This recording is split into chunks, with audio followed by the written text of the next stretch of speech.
Yeah, I gotta click go live. Hey, it's been a while. It's been a while. Did you click it? I clicked go live. Hey, can you guys see us? We've been talking for a little bit. We've been talking for like 2 minutes and nobody knew it. Oh, I see an ad. That must mean we're starting. I'm seeing an ad. There we go. Okay. We are officially live now. We thought we were live about 2 minutes ago. My fault. We were not. So this thing is already starting off in fuego. But this is going to be an awesome night. I have been really, really excited about this. Jared and I, we've been talking about this for a while. I remember a phone conversation a month and a half ago. And when we were talking about, we're like, this year, instead of just releasing it on the site, and when it's there, and it's like, oh, it's released. Congratulations. Like, we thought we would break it down live with everybody else, and they would get to see our thought process that went into it, how we did everything, all of that. Jared, I've already asked you this question, but everyone else doesn't know I asked you this question. So how was the process leading up to doing the Nerd Score this year for you? Man, this year's been really tough, to be honest. The hardest rookie season I've gone through. It's been a grind, and most of that is due to personal reasons. We had our third baby. I have a 4-year-old, 3-year-old, and 6-month-old. So as you can imagine, it's pretty crazy around here. And then aside from that, we just had a ton of things happen. Like bad luck happened this year with our family. So I'm really excited to finally do a live stream again. I really miss doing Film Nerds. Our audit series, which really wasn't live, but we're going to bring that live coming up here. This is kind of kicking things off back again, getting in the swing of things. And I'm just kind of excited to kind of be done breaking down rookies. I'm a little exhausted, like late nights grinding through some guys that probably aren't going to be fantasy football relevant, but we got to give them a score. Isn't it funny how that works? Like, we get so excited for film season. Yeah. And then once it's over, like, oh my gosh, I'm so glad it's over. Yeah, no, for sure. And it's this class has been interesting. I mean, going into it, I think we all had our hopes very high, and it's still a good class, but I don't think, we'll get into it, but I don't think it's really as great as we once imagined. Yeah, that is absolutely true. Just a quick note about this show. First of all, right away, like over 100 people watching just like right off the rip. So thank you guys so much for taking off, time on a Monday night. You could be getting ready for the next day. You could be watching something on Netflix, playing video games, whatever, but you're spending it with us. So we genuinely appreciate that. I'm excited to get into everything, but this is going to be not a super professional, overly organized and structured process. We've got slides, we've got a show sheet and order that we want to go in, but we also are going to do our best to take your questions. There's a lot of you guys in there. I'm only going to be able to catch so many of them. So if I miss your question, it's not you. I didn't think it was a bad question. There's just only so many that we're going to be able to get to and go through. But without further ado, Jared, I think it's time to start breaking down these players. Are we starting with the running backs or are we starting with the receivers? Yeah, let's start with the running backs. All right, let's start with the running backs. The guy that came in at number 10, drum roll. Well, I already showed it. It's already shown on the screen. See, I don't even know. It's delayed a little bit on YouTube, so I don't know exactly when it's up. It's all good.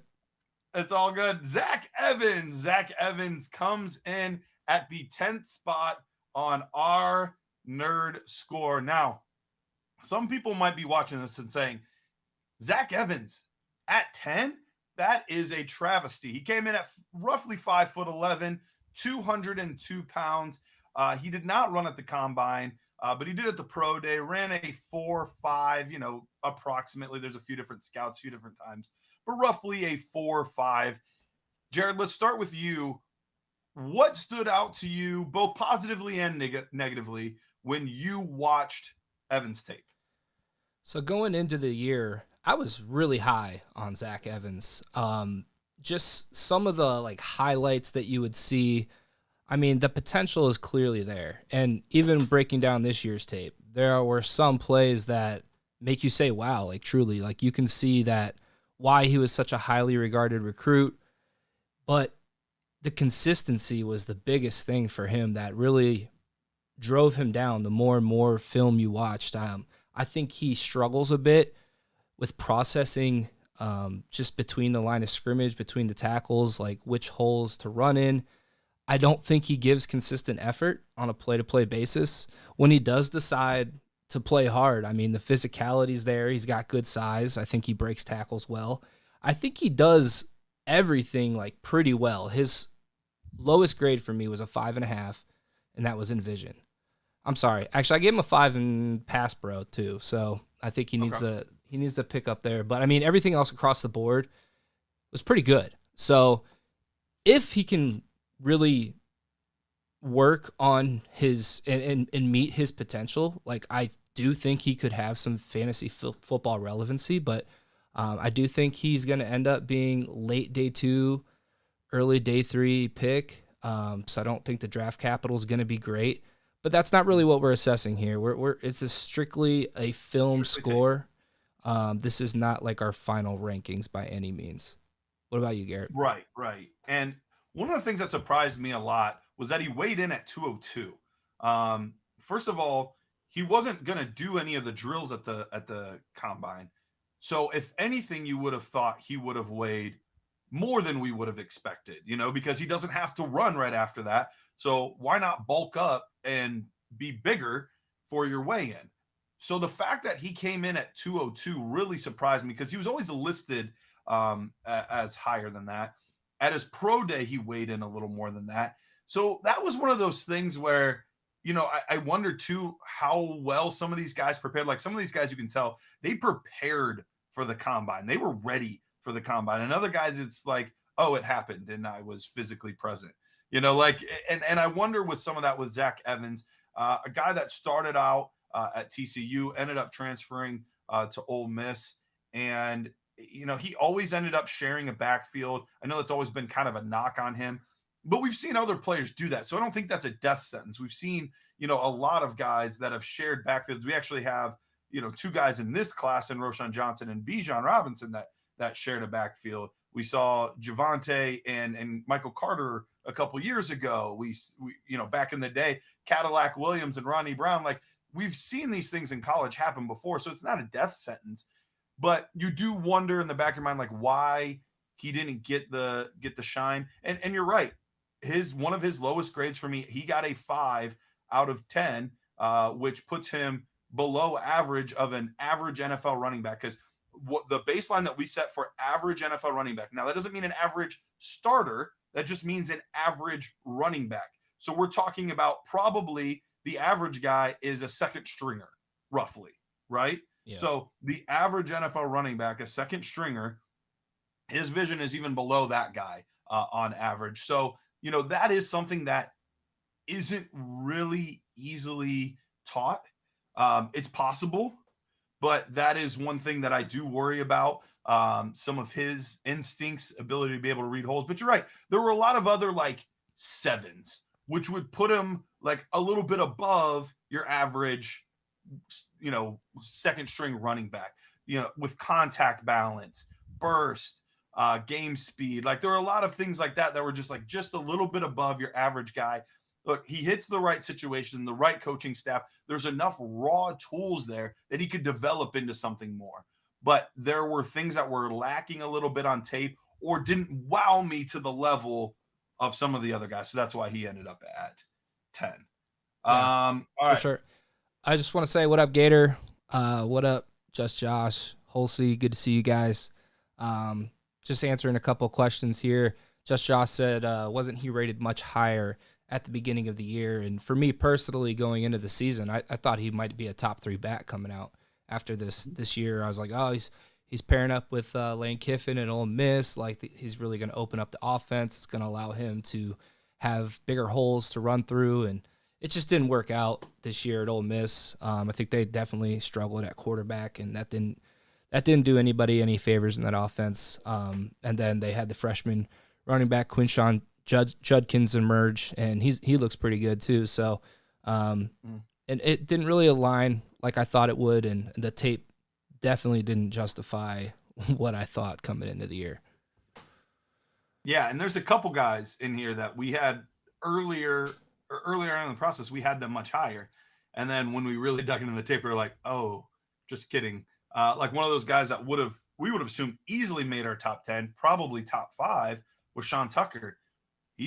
Spoiler alert, he's not in the top 10. And I know that there's going to be some people that don't love that. There is, people that really love Sean Tucker. He didn't score well for us, but that's why we do this, because Sean Tucker was a guy that I really liked coming out, but we do our best in it. We're not perfect. This is, not an objective process. This is very subjective, and we're flawed people, but we do our very best to take our preconceived notions, take our preconceived bias, and shove it out the door and just watch the tape. And that's why some of these things change for us over the course of the process. So Matt LaSalle asked, did the emergence of Quinshon Judkins lower Evans a little? And not for this process. So this is strictly taking Evans tape for what it is for him. We don't factor in, what happened, with his teammates. And obviously, like, if his offensive line struggles, kind of like what we saw with Auburn, we'll take that into account like you would anything when you're watching the film. But the fact that, like, Judkins took carries away from Evans doesn't really factor into, like, his film grade. Exactly. And you'll see it even, like, wide receivers, I think you'll see it even a little more prevalent. The guy that I had as my 4th or 5th ranked nerd score wide receiver, just based on the tape, was Tank Dell, or 6, or he was somewhere right around there. But I rank him a few spots lower in my actual rookie rankings because I'm concerned about the size. But we do our best just to only do it based on the tape for these scores. So, Sire, appreciate the $2. I'm not sure what that is. Like, it's super chat or something, but appreciate that. I didn't even know we could do that. Neither did I. I don't know. I'm getting that. Woo! I'm just kidding. Look at us, man. Well, thank you. I appreciate that. That's dope. I didn't even know that was a thing. Me neither. Hey, we'll take it. Appreciate it. Thank you, guys. All right, let's get to our number 9 running back in this process. Jared, you probably already did the drum roll, but I already did it. Yeah. Yeah. Okay. Roschon Johnson. I need like a sound. Roschon Johnson came in as the 9th running back for us. And this one, I think there's going to be a good conversation to be had, because this was one of the players that are in the top 10 that we differed a little bit on our view of his skill set. So Roschon, 6 foot, 219 at the combine. So one of the bigger running backs at the combine, ran a 4.59 at that event in the 40. So Jared, you ended up being the guy that's a little bit lower on him than me. What was it for you that makes you less excited about him?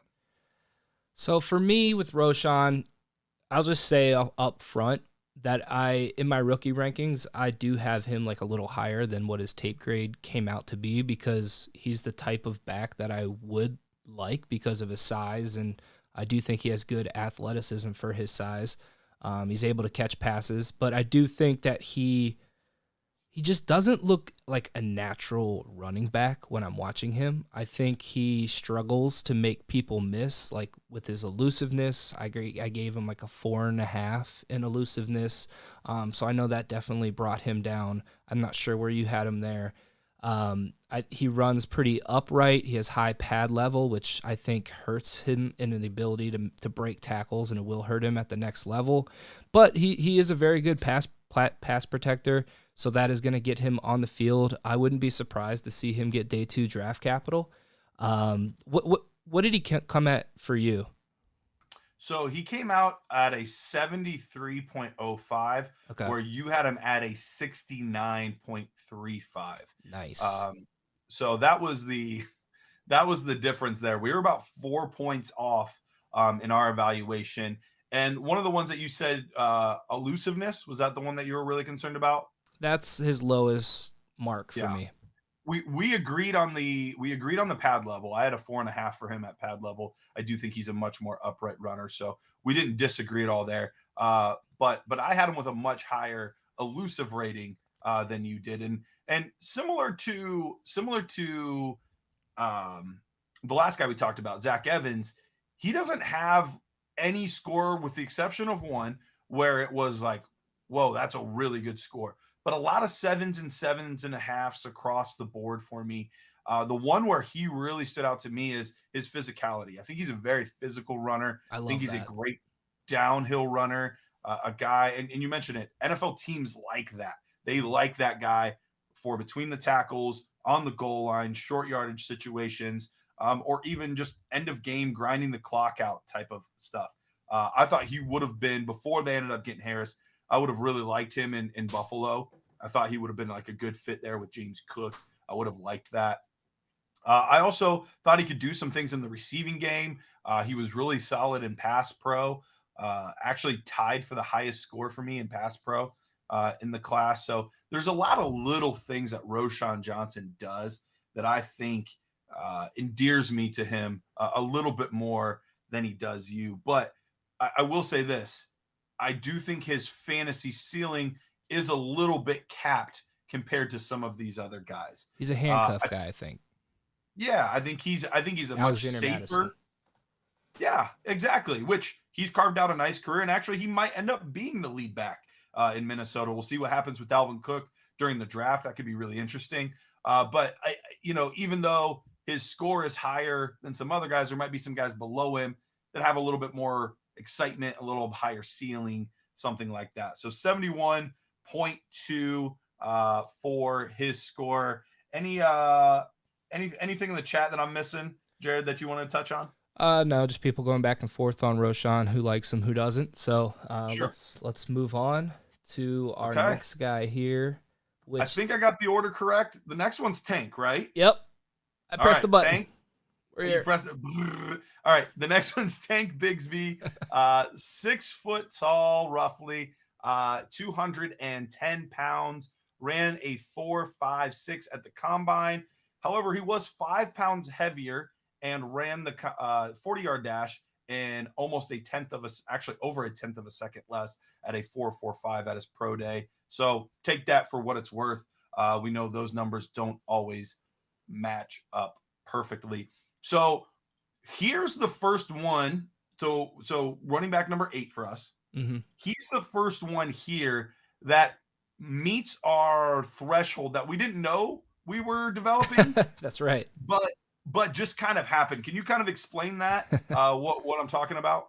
Yeah, so now that this is our 4th year doing the nerd score, we have some data now to look back on and some thresholds that are starting to develop within these grades of, what score and above that do guys seem to hit at. And 73 for running backs seems to be that cutoff point. So, anybody that scored 73 or above, we're starting to see like, okay, these are guys we want to start paying attention to and really targeting. Yeah. And even some 72s, but if you're below a 72, like it's tough sledding. And you can go back through the historical data that's on the website. We have every class in there. If you're below a 72, like, or was it 72 for running back and then 73 for 73 receiver? For receiver, I think. Yeah. Right. But if you go back in there and look at it, anyone that's in the 71s, the 68s, the whatever in there, it's okay, but there's not a lot there. If you get below a 67, like don't even waste your time. Like I think there's one guy that's like kind of relevant that got below a 67.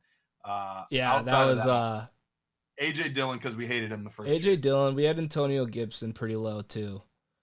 His was a weird tape score because he had like 19 snaps at running back. Yeah, no, that was.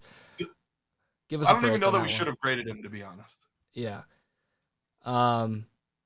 Yeah, But there's Damian Pierce and Zamir. They're both like high 71s, so right around there. yep. So all of that being said, this is another player that I ended up being a little bit higher on than you were. Not quite 3 points, about 2.5 points higher on Tank Bigsby than you were. And I think one of the big things for me that really I just really enjoyed in his tape is the physical downhill nature of Tank Bigsby. He ended up getting a 74.3 for me. And look, he did have one really low score, and that was in patience. He is not a patient runner, but I don't think it affected his vision much. And so I gave him the low score for patience, but he did a fantastic job, in my opinion, of finding the hole and getting there now. Now, we like slow to and fast through. That's kind of, a mantra that we talk about with running backs. Slow to the hole and then fast when you find it and go. He's just fast to and fast through. Like it's kind of all one speed. I'd like him to vary that a little bit more. I would like him to take his time a little bit more sometimes in the backfield. But that being said, I don't think it affected his vision too much. The most difficult part was deciphering, was it a bad read or is his offensive line just poopy? And more times than not, yeah, his offensive line was just poopy. They were bad. They were I see really a couple bad. people in the chat asking if staying at Auburn made Tank slip here at all. And I mean, like Garrett just said, I don't think staying at Auburn did him any favors. And that's probably why he was so fast to get to the damn line of scrimmage, because if he wasn't, he was getting hit behind it. Exactly. So I do think he's good as like that one-cut runner, that downhill punishing type of running back. He hit that 210 threshold at the combine weigh-in, 215 at his pro day. So he has that size, that prototypical size that you want of a guy that could be first and second down or all three downs. I don't think he's a great pass catcher. I don't think he's necessarily liable in pass catching, but I wouldn't classify him in the least as a guy that I think is like a receiving back. But I gave him a pretty high grade in receiving. I gave him an 8. I gave him above average. Okay. Oh, wow. You did give him a good score. I thought he was pretty good. I only gave him a 6.5. Yeah. When looking at this and trying to figure out why we differed so much, I did notice that I think you were a whole point higher on his break tackle ability, his break tackle grade, his contact balance, and his physicality. But by no means did I give him like a low grade there. I gave him a 7.5 in each category, which is better than good, but not great. And obviously this is how we figure they are to translate to the NFL game. When I'm watching his tape, like, I wanted just a little bit more in terms of like his desire to run people over and move the pile. Like, I did not think that he was comparable in any way to how Charbonnet runs. Not that Charbonnet runs mean, but you just see people bounce off of him. You see him push the pile. And I think he's like a true like physical back, break tackle back. Whereas with Tank Bigsby, yeah, he does that, but I don't think it's like great by any means. I think that's where you and I differed. Yeah, that's definitely where we differed, because for me, when I was watching Charbonnet, you're right. There were definitely times that you would see him like moving piles and things like that. So I was very impressed with his power, and specifically like just his lower half is just so strong for Charbonnet. And we'll be getting to him. He's a little higher up on the list. But Tank at times would like launch himself at people. I mean, just like a missile. And so I think that's what I saw at times, was his willingness to just completely, abandon his body, for better or worse, and launch himself at people. So I think that's where we differed, is just the power, the ability to run through tackles is where we see him a little different. Not that we had drastically different scores, but it was enough to where, mine was in the 74s, yours was in the 71s. Mm-hmm. So that's what was enough to kind of even that grade out, I guess would be the best way to put that. And he has a lot of potential. I mean, even with his strength and physicality, I thought he did a nice job of making people miss. I thought he had good feet. He had good marks across the board. And like you, his lowest grade for me was his patience. So And that's something that can be developed. When I see grades low in the categories where coaching can be involved to make things better, maybe it was because of the offensive line, things like that, that tells me, okay, this guy has all the physical traits that we want to see, the attitude when he's running the football. If he can develop these little things like his ability to see the game with his vision, and bettering his patience, then this guy has the potential to be a lot better than what his grade shows. And one of the questions Sam just asked, is this just running backs or running backs and wide receivers? So we will be covering the wide receivers as well, but this top 10 is just the top 10 running backs. But we will be getting into the receivers as well. We're even going to be talking about some all-time scores too, which I think is going to be kind of fun personally. Yeah, we'll show the top five at each position and how this class compared to each. And then at the end, we'll do a little Q&A. And then we'll also talk about some things that we're looking at implementing in the future as well, now that we're getting a lot more data here from doing this score. All right, running back number 7, Jared, hit that graphic. I'm sure you did, but the timing isn't the same, so I'll assume Dwayne McBride. Dwayne McBride came in at about 5'11", 209 pounds. He did not participate in the 40 in his pro day or during the combine. All right, so with Dwayne McBride, man, I don't know that I had a more enjoyable time watching any other player. I'll say that. He is the quintessential running back that I like to watch. Like, I just run through people's faces and I'll deal with the rest later. Like, that's my kind of guy. So when you were watching him, what stood out to you? I just thought he was such a natural running back. When you watched him, he was able to pick and choose which holes to hit very well. I mean, this guy broke so many long runs in his college career. And, you know, the only thing is the level of competition he played against, and how much that factored into what we saw on tape. But I think he has the potential to be a day 2 back. He can do everything asked of him. I know that he only caught the football. I think he only had 10 targets like his whole college career. No pass catching work at all. Yeah. So it's tough. Like we're actually thinking about how do we adjust these nerd scores, because we haven't played around with actually changing the weights for the past 4 years of these grades, because we wanted to have some data to look back on with a large enough sample size. Now Garrett and I are starting to like tweak this a little bit for next year and looking at things, and because we factor receiving in for running backs, not heavily, but big enough right now to where we're thinking about scaling it back, because we're seeing guys like Jonathan Taylor, Kenneth Walker, and then Clyde Edwards-Helaire, who's the complete opposite of those guys, a fantastic pass catcher in college, but didn't really do it much in the NFL. But then Jonathan Taylor and Kenneth Walker both didn't really do it in college too much, but they come in the NFL and they're doing it like there's no problem. So it's more of like a pass-fail grade, like you've probably heard Garrett talk about on the Dynasty Nerds podcast. So can he catch passes? I think so. I from what I saw, the small clips that I did see, I mean, he looked like a fine pass catcher. So, he checks all the boxes, man. Like you said, he was such a fun grade and fun watch. I wouldn't be surprised if he went even as high as the second round. Ooh, that's spicy.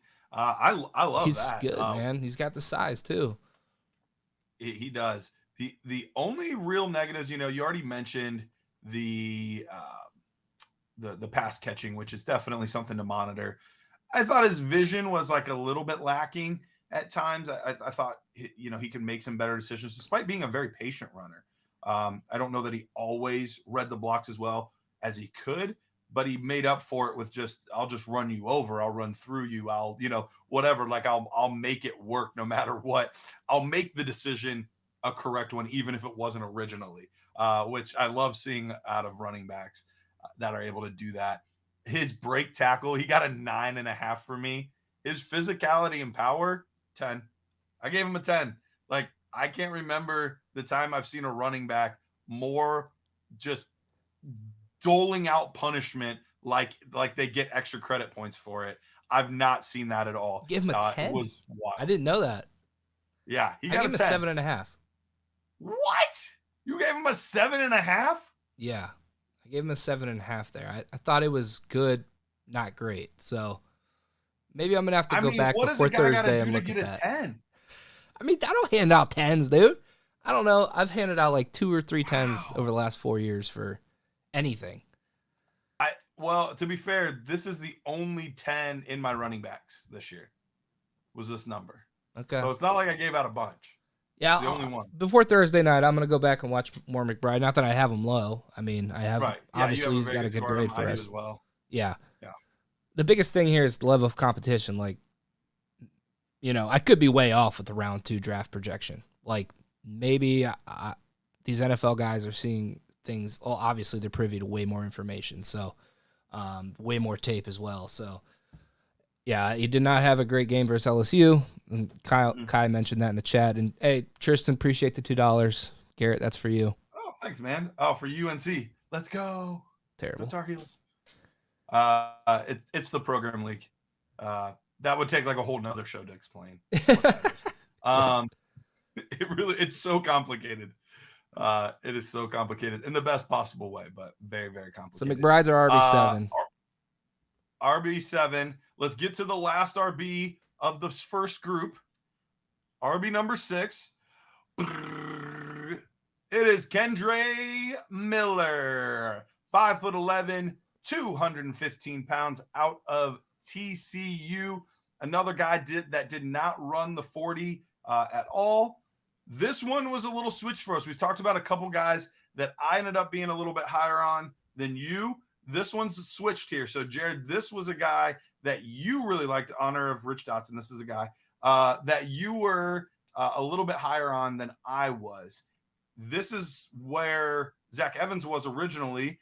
Could that have maybe played a little bit into why Zach Evans transferred? We don't know for sure, but we know he's a talented player. So tell us about Kendre Miller. So Kendre Miller, like going into his tape, the first pass at him, it took me like a couple times going back into him because he just has a different flow to his game. I think his patience is very good. I gave him an 8.5 grade there, Garrett. I gave him an 8 for vision. I think that he just sees the game extremely well. He's not going to blow you away in terms of like his game speed and burst, but I think it's good enough to get the job done. I gave him a 7 in both. I think his contact balance is really good. I think he runs with really good power. He's able to string moves together to make people miss. I just think he's a really solid all-around running back that if he's one of these guys that could fit that three down mold that we like to see. He can catch the ball. I just think he does everything across the board really well. Real quick, somebody asked, wasn't Tank Bigsby a 3.1 or 73.11? These were supposed to be in order. So I think Tank actually did have a higher nerd score, and that's what I had on my end. That's why I wasn't sure. So Tank's was actually higher than Dwayne McBride, correct? Jared screwed it up and I blew the next guy too. I already showed him who the next guy is. It's all good. Hey, I'm rusty. It's all good. We haven't done a live stream in a while. I just threw them in the wrong order, but no, you're right. Appreciate you pointing that out. Yeah. So Dwayne's actually 8. Tank is actually 9. Dwayne's 8. Tank is actually 7. Yeah. And then Kendre Miller is at 6. So my bad. I ended up being a little all good. This is the nerd herd. They understand. So with Kendre Miller, he reminded me of a running back that's like really good, but not great. And that was the thing that I struggled with, because there's a role for these kind of guys in the NFL that are solid all around backs, don't have huge deficiencies, but I just struggled to find that one area where I was like, this is where he will win. This is where he will set himself apart from other people. I just had a hard time really finding that area. I guess his power is probably one of, if not his best attribute for me. But I didn't love any one aspect. He struggled in pass pro, which will make it maybe a little bit harder for him to get on the field. If you're not a top 2 to 3 round guy and you're not good in pass pro, it's tougher at times for you to get on the field. We'll see. He could be a 3rd round guy. It's in the realm of possibility. I have him more as a 4th round pick. Where do you see him right now, Jared? I think he could be a 3rd round pick. Okay. All right. So 3rd to 4th is kind of where we're leaning. Now let me walk back my McBride round 2 take there. That was a little hot. Let me just. It was a little steep, but let me take it back to maybe even round 4. I'm like sitting here looking at this and it's got me all screwed up. But anyway, back to Kendre Miller. Some categories that we differed on, Garrett, is I think his patience. I gave him an 8.5. You gave him a 7.5. Okay. I thought his speed was a little better than what you had. So those are a couple things that are kind of dragging him down. But that's why we average out both our scores. Yeah, and a lot of times it's been to our benefit over the years. That we've, balanced each other out where, one guy was just, for whatever reason, he was too low on a guy, or opposite, one of us was just a little too high on a guy. And it's really helped balance this out over the years and make it really, really accurate. And especially if you go other than the first year wide receivers, we were really conservative on a lot of guys that we should not have been really conservative on, but it was our first year doing it. We didn't want to and we didn't realize how good this class was compared to all the classes we were about to see. So there were some learning curves and all of that. But outside of our first year receivers, the nerd score hit rate wise has been at or better than NFL draft capital at both positions every year. David Zach does the analysis. If you were to draft based on our nerd score, which is our pre-draft stuff, this doesn't even get their draft capital, their landing spot, all that stuff. We don't know. We have no idea where these guys are going. If you were to just draft based on that versus drafting for your fantasy team based off NFL draft, which has always proven to be like one of the most effective ways to do it, one of the most effective metrics is just draft capital, you would have a higher success rate with our wide receivers and our running backs every year, except for the 2020 wide receivers when we were still learning. So that's what excites me is, this is something that we've improved upon over time. We've learned more in the process, and I think we're much better for it. So, all right, Agreed. Jared, I think we're ready to hit the top 5 running backs. Just a couple things in the chat. I think someone asked about Tank's grade that they see on the website. So the combined scores are live for all classes. You can see on the all classes tab. They are live on the site. However, Tank's grade was updated today, so I would give it at least 24 hours to do an update. It'll be reflected on the site though. Perfect. All right, that's good to know. All right, let's get into number 5 here. And number 5 is arguably the safest back in this class. That is one Mr. Zach Charbonnet, 6 feet tall, 214 pounds, came in with a 4.54 40-yard dash at the combine. He's somebody that, Jared, I know that you have liked quite a bit over time, and you're like, Garrett, watch this guy. This is the kind of guy you like. He fits your mold, your style, your preference. And I watched and I could totally agree. So, and I remember at one point he was like rivaling some of the top backers class and this year's class for you. So tell me about Charbonnet, where you have him and what your feelings are on him.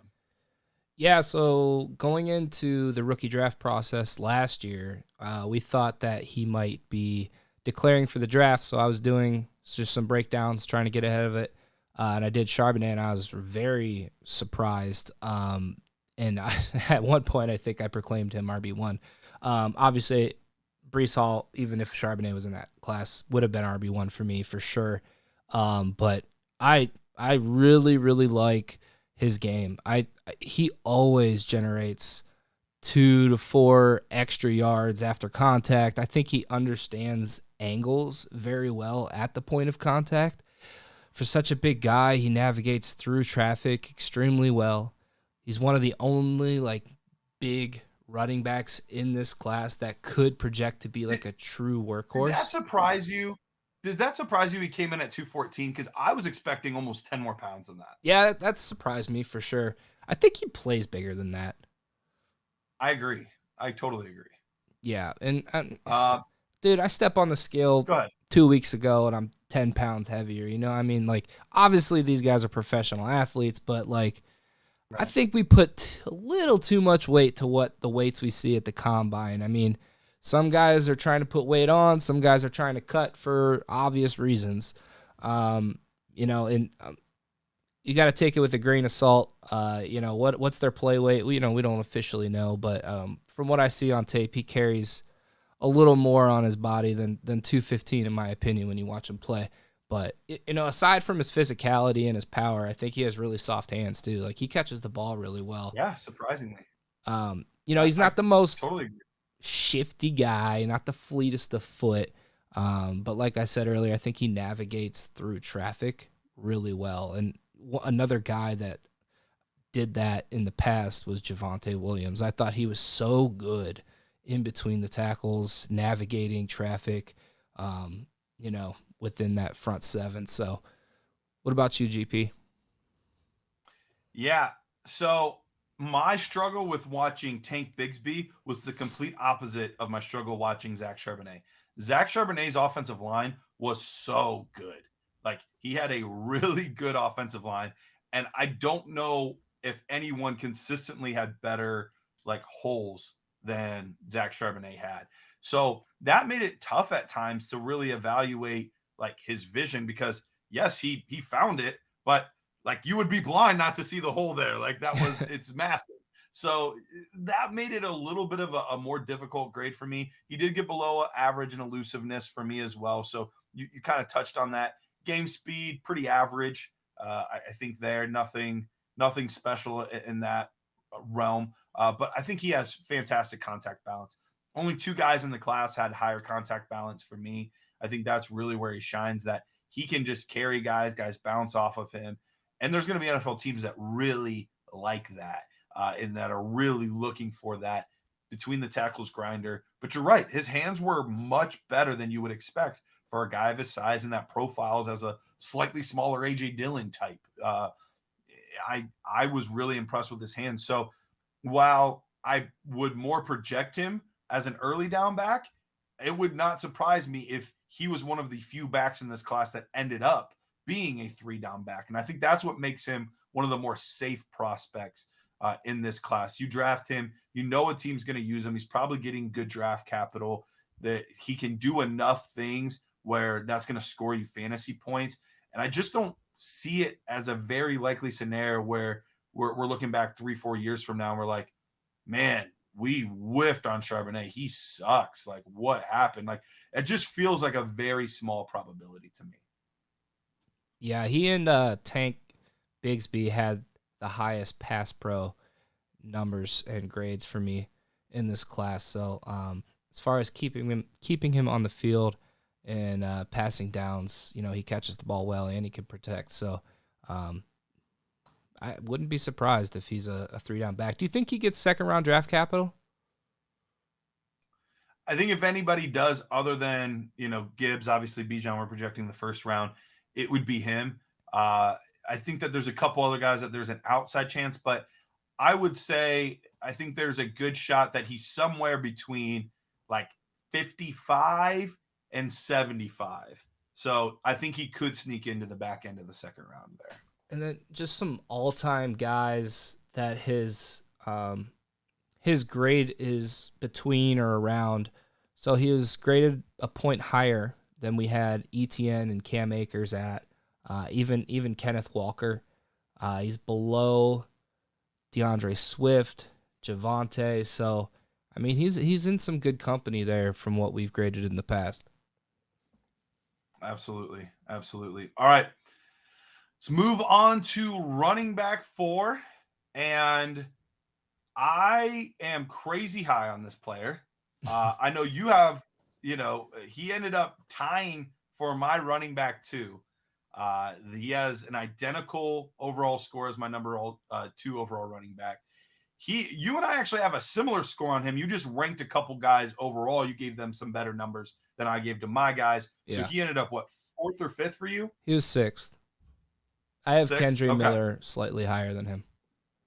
Oh, that's blasphemy. But Tyjae Spears ended up as our number 4 overall nerd score running back, 5'11", 201. Did not participate in the 40. He did some drills, which led the class actually in vertical at 39 inches.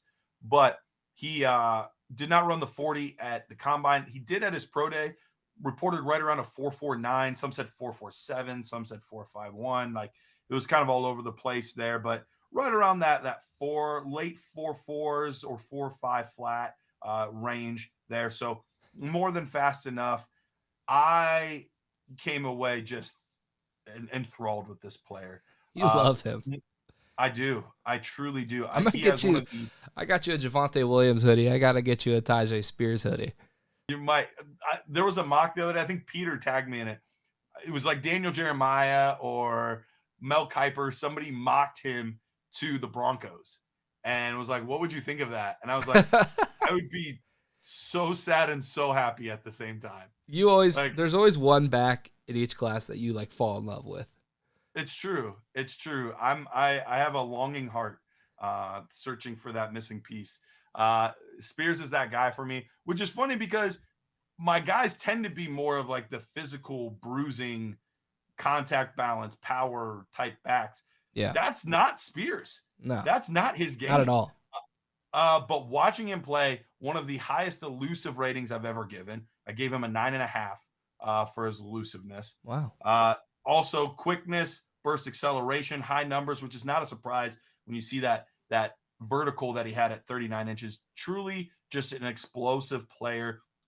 Got better as he recovered from the ACL injury that he had. Mm-hmm. You saw the first half of the season, his numbers were fine, but not great. Then his second half, like, I don't think he had a game under like 120 yards. And his 2 biggest games, both against ranked opponents in UCF and USC, just monster performances when it mattered most. The team was leaning on him heavily. I know you like him too, though. This wasn't a case of where I loved him so much that I dragged his score up. Our scores are very similar for Spears. Yeah, I just graded a few guys really high, actually, for me. Yeah. But yeah, like you said, I mean, every time I watch Spears, he always makes the first guy miss. I love that. I'm just worried when we're starting to rank these guys outside of just the nerd score. He and, another guy we're going to get to here in a second, Achane, like their size is so worrisome. And size matters in the NFL, size always matters. But, I gave him very high marks in elusiveness too. I gave him an 8.5 in burst and quickness, along with elusiveness. He's really good, and I'm really happy I have him in our program league. And I have a lot of quarterbacks, Garrett, and your team is really struggling there. So, if you want to make me an offer, I have Charbonnet too, man. I mean, my team's just loaded. Yeah, your program team make me an offer is fantastic. I will give you that. It is absolutely I pay attention. Fantastic. But all of that being said, my teams are better in most of our leagues that we play in. Some. Oh, what? Anyway, all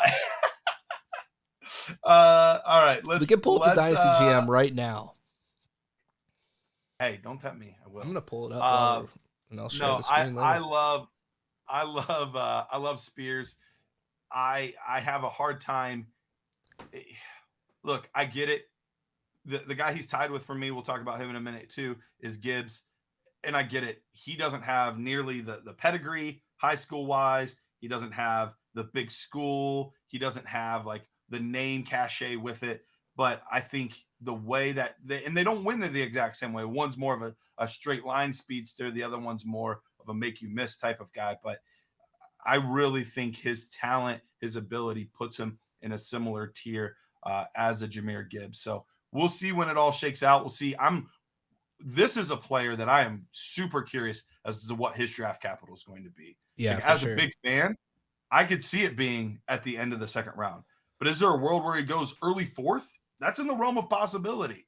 So I think most likely early to mid third is what I realistically expect. Mm-hmm. But we're going to have to wait and see how all of this shakes out. And when you have a better running back class, which this is one of the better ones overall that we've had over the past few seasons, sometimes that can push the whole class down because you can wait and get a guy that's a similar value for you a round or two later. So sometimes that can push some guys down as well. So we'll have to see how all of that plays out. Let's get into our running back 4. 1 second. What's John that? 13 NP said, Okay. You guys are high on this running back class. Really looking forward to these scores after the draft.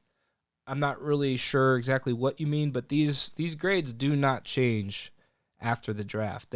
We lock in our nerd scores prior to the NFL draft so that the draft capital bias does not factor into how we grade these players as far as their tape goes. Obviously, that will draft capital and everything will affect our official rookie rankings, but as far as the nerd score goes, these will be locked in prior to the draft Thursday night. Yep, and we don't touch them for better or worse. And that's why we say you can go back and you can check our receipts. They're literally all there posted. And that's none of them have changed. That's our mission. I mean, that was our mission for this. Like, so many people out there will put out their rankings or claim to be, they grind the film, which not saying people don't, but I think it's extremely important to put your thoughts down on wax and put it in and lock it in and let's see how good you are. And, it's not just us doing this. There's other people in the industry that do this too, but I encourage everyone to do something like this. If you're a true film grinder and you want to put out film grades, lock it in prior to the draft, because after the draft, whether you think it or not, there's going to be a bias that takes place in your grades. So. Yep, absolutely. Yeah. There are players that we wish we could take it back and give them a different grade. Justin Jefferson. Work out. Justin Jefferson's probably our all-time way too low grade. But we mentioned that 2020 receiver class, we were too low in the class. First time. We regret it. We moved on. All right, let's get to the number 3 rated running back in this class via our nerd score. That is Mr. 5'8.5", 188 pound, 4.32 in the 40, Devon Achane from Texas A&M. We've been talking about this player for quite some time. And, you mentioned size for Spears, which I get the concerns, but he came in at 201 and then 204 in his pro day. So, or maybe not his pro day. It was the Senior Bowl. He weighed in at 204. I don't remember what he weighed in his pro day, but regardless, this guy's 15 pounds lighter than him. Is obviously that's not a huge concern because watching him on tape, we both had high scores, but you especially, you gave him an incredibly high score, and it's justified. The dude is absolutely electric. He can do a lot more between the tackles than you would expect for a guy of his size. What made you fall in love with Achane? Dude, when I look at his score, I'm like, God, why is he I don't want him this high, because he's an extreme outlier for this grade. You know what I mean? He's an extreme outlier just given his size. And I'm trying to evaluate independent of that. I'm just trying to evaluate what I see. And I hate using the word model because everybody says model, but the nerd score spits out the grade. And I gave him a 77, and that's really high going back through every single draft class. But dude, if this guy hits, I just think he has some special traits in his game. And I know that he is track fast, but he is not a track athlete playing football. He's a football player by all means. And he happens to be very fast. And I gave him a 9.5 in burst, 9.5 in game speed. But it's not just his speed. Like, he's able to stop on a dime and change his direction and make people miss. Like, I haven't really seen over the past 4 years, to be honest with you. Like, Bijan's definitely up there. Like, and then he has the size. That's why he's so high. Obviously, like, he's our RB1. I don't think anybody's going to be surprised by that. Spoiler alert. Yeah. I gave him a 4.5 in his physicality and power. I mean, obviously, he's very small stature, but as far as like his contact balance goes, I thought he handled contact very, very good, and he was able to keep his feet and keep his balance and maintain his momentum and still make plays downfield. I thought he had really good vision. He understood where to cut back. He understood where the holes were going to be before they were there. I just worry about his size, but man, he came in with a very, very good grade for me, and I wasn't expecting that going in at all because I did not have him graded very high in my Devy ranks coming into the year. Yeah, so we flipped basically Achane and Spears in our ranking. So he came in as my 6th rated running back in the class, whereas Spears was your 6th, but he was our 3rd and 2nd, depending on, you know, how you break my tie with Gibbs and Spears. But he's still, I didn't have anybody other than Bijan over a 75. So my numbers were a little bit lower on the top guys here. But he still came in just under a 74 for me with a 73.83. Really, really liked his vision, and he's able to hide behind the line a little bit, which is nice. Game speed, obviously 9.5, burst 9.5. Like, he absolutely just moving. I actually gave his break tackle higher than I would have expected at a 7. So you're higher than that, higher than me in his break tackle. Yeah, which is more in line with, like, not just average running backs, but an average top running back on a team. Mm-hmm. So that's a pretty solid score for the break tackle overall there. He's not going to offer a ton in pass pro. He's not a guy you want to give the ball to on the goal line, things like that. But what he does is he wins quickly, and good luck stopping him in the open field. Like, you're not going to stop him in the open field. And you're right. You mentioned that he is not just a track runner that happens to play football. No, he is a football player that just happens to have world-class speed. So that is something that is rare and special. And I'm really excited to see what the NFL does with this player. Yeah. Because he has something that you absolutely cannot teach. How high is the NFL going to value that? And weighing that against his weight, you know, like his size. How does that great speed and natural football abilities versus being pretty far undersized compared to a lot of these other players? So you gave him a 5.5 in contact balance, and I gave him an 8. Okay. So what? And maybe we're switching our definitions a little bit on that because they are close for me. So I'll parse out how I have that a little bit differently.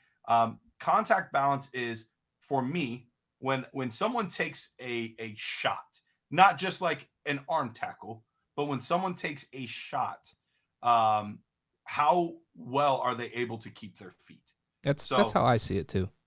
Yeah. So I thought there were times, just due to his size, when he would take a hard hit that he would go flying.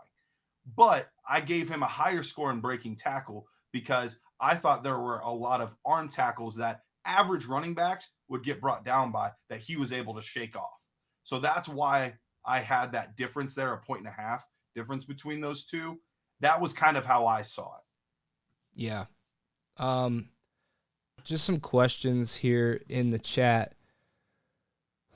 Let's see. How many of the nerds contribute to these ranks? It is just Garrett and I.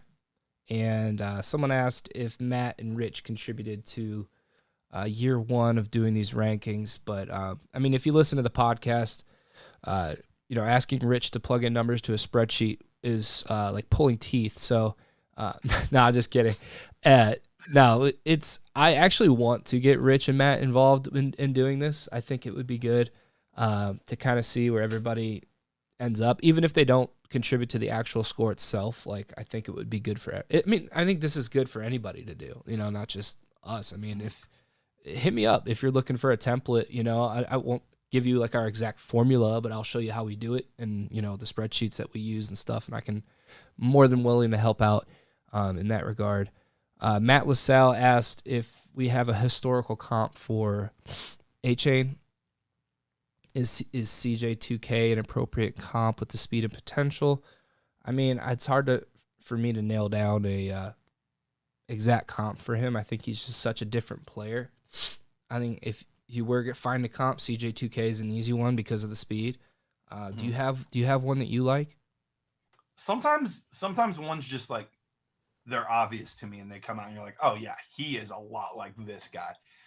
But if I don't see that right away, I don't like to give the comp. Like if it's an obvious one to me, I'll give the comp. If not, I'm just gonna kind of set it aside because Chris Johnson was a much taller, bigger running back. Despite having that speed, he had more size than Achane had. And I think Achane has a little bit more elusiveness than Chris Johnson had as well, which changes things up a little bit too.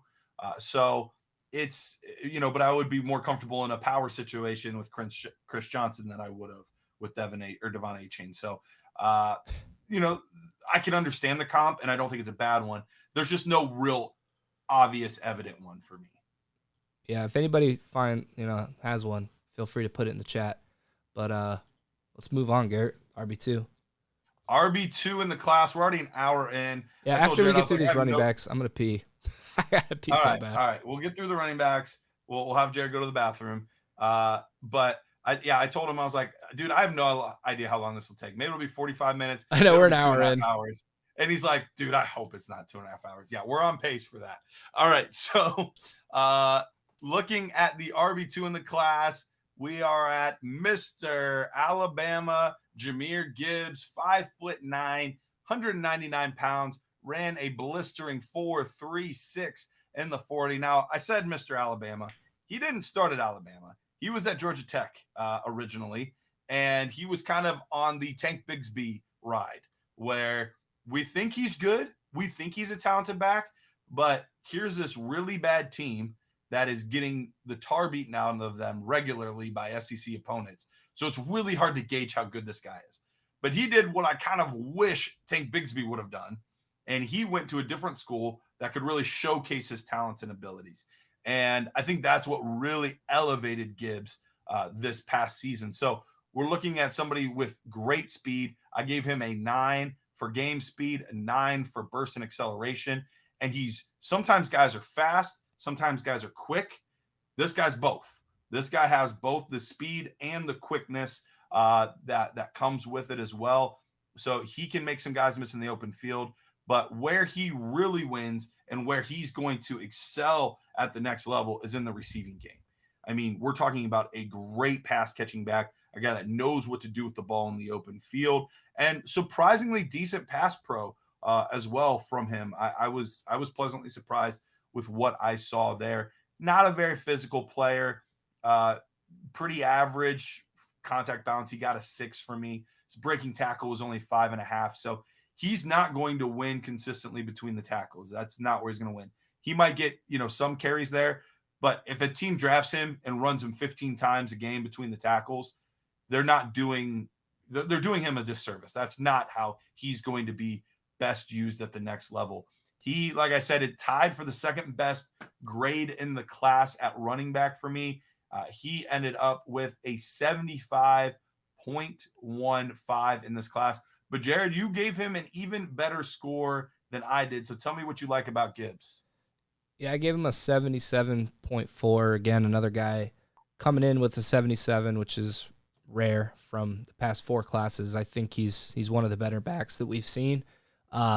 He's extremely explosive. I mean, that's the one word I would use to define him. He's got a great dead leg.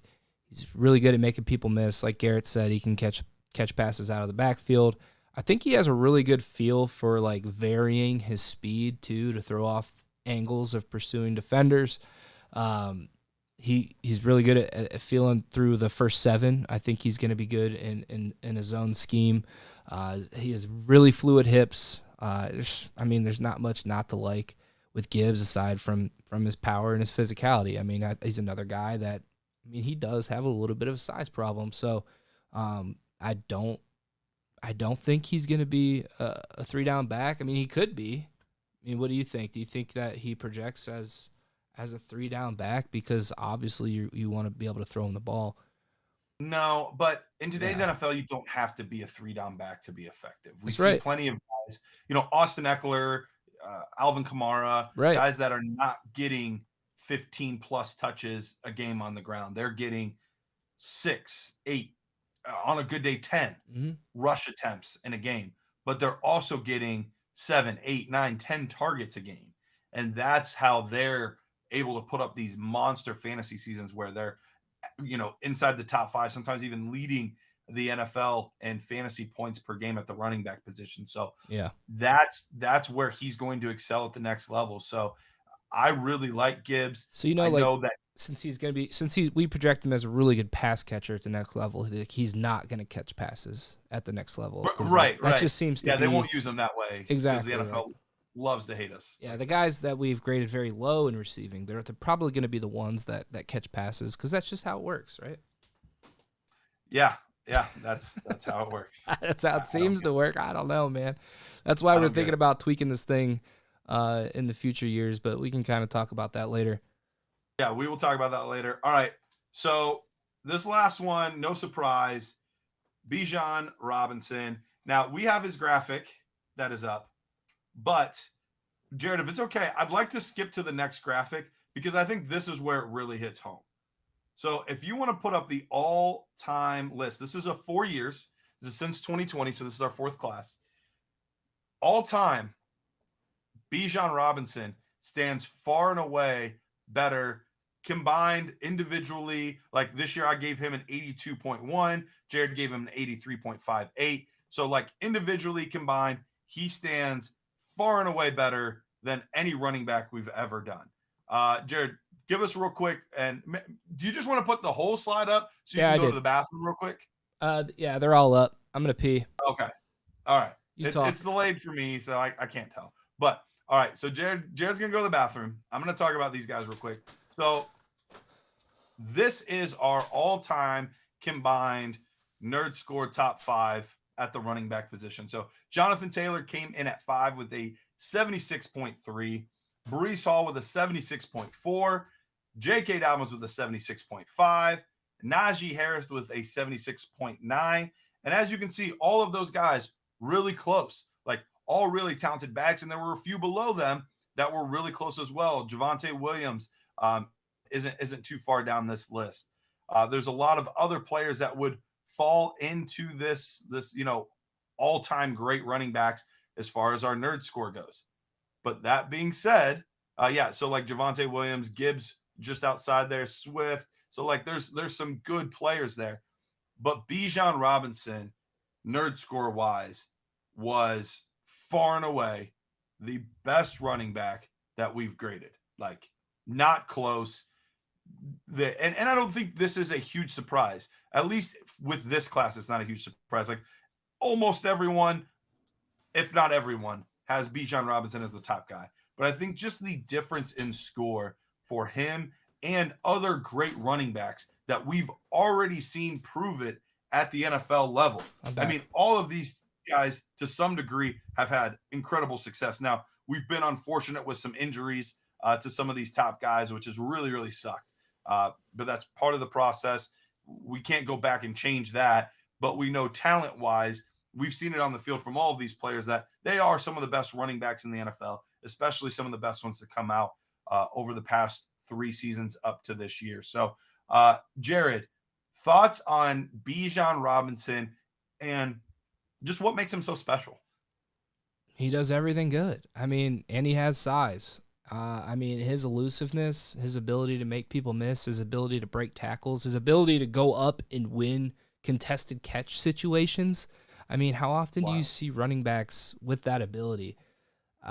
Since doing the nerd score, we haven't seen a guy like Saquon, like that type of caliber running back come in. So, I mean, it just kind of shows me that we're doing something right here with Bijan. I mean, you can just see it, when you watch the tape. So that's why he's the 101. That's why he's the RB1 in this class. There's just not much to dislike. I mean, and he's a great kid too. I mean, Yeah. he got a great interview score. There's no red flags. I mean, if you want to be nitpicky, his pass pro could use a little bit of work. His pad level's a little high, but like, who cares? Like, who cares when you're consistently getting break tackle 9, contact balance 9.5, physicality 9, receiving 9? Like, it's stupid numbers. It's video game numbers. It's like going in and creating a player that's significantly better than anybody else that you recruited in NCAA 14. And just it's wild. So best running back that we've scouted over the past 4 years, and it's not really that close. So, and I just want to say that Javonte and Jonathan Taylor were both tied 76.34. So you could easily we could have put Javonte in here next to Jonathan Taylor probably. And then Jahmyr Gibbs was a 76.31. So that's why he's not on here. But I mean, he's right up there with some of the best that we've graded. Then we had DeAndre Swift, and then Achane right after Swift. So some high marks for this class for sure. Yeah, and right after that is Spears. So there we go. Bada bing, bada boom. Yeah, and Charbonnet right after that. Look at that. A lot of good players, a lot of good names in this class. All right, are we ready to turn the page on the running backs and head on over to the wide receivers? Any other questions in here? I haven't done a great job of checking. Like, I'm not good at multitasking. It's all right. I've done a great job of checking the chat. Any questions that we need to like touch on here, or are we good? Nope. I think we're good to get into it. I've already hit the button. So we're looking at wide receiver 10 from Iowa State. Garrett, who is that? Mr. Xavier Hutchinson. Xavier Hutchinson out of Iowa State. He came in. Let me turn my notes here real quick. Bring out the notes. Came in at, what's that? Get the notes out. Get the notes. 6'2", 203 pounds. Ran a pretty solid for his size 4.53 at the NFL Combine, which I was pleasantly surprised with. When I watched Hutchinson's tape, I came away very pleasantly surprised because most of the players at the wide receiver position in this class, when I watched them, my expectations were higher than the results. He was one of the few ones where the results were higher than my expectations.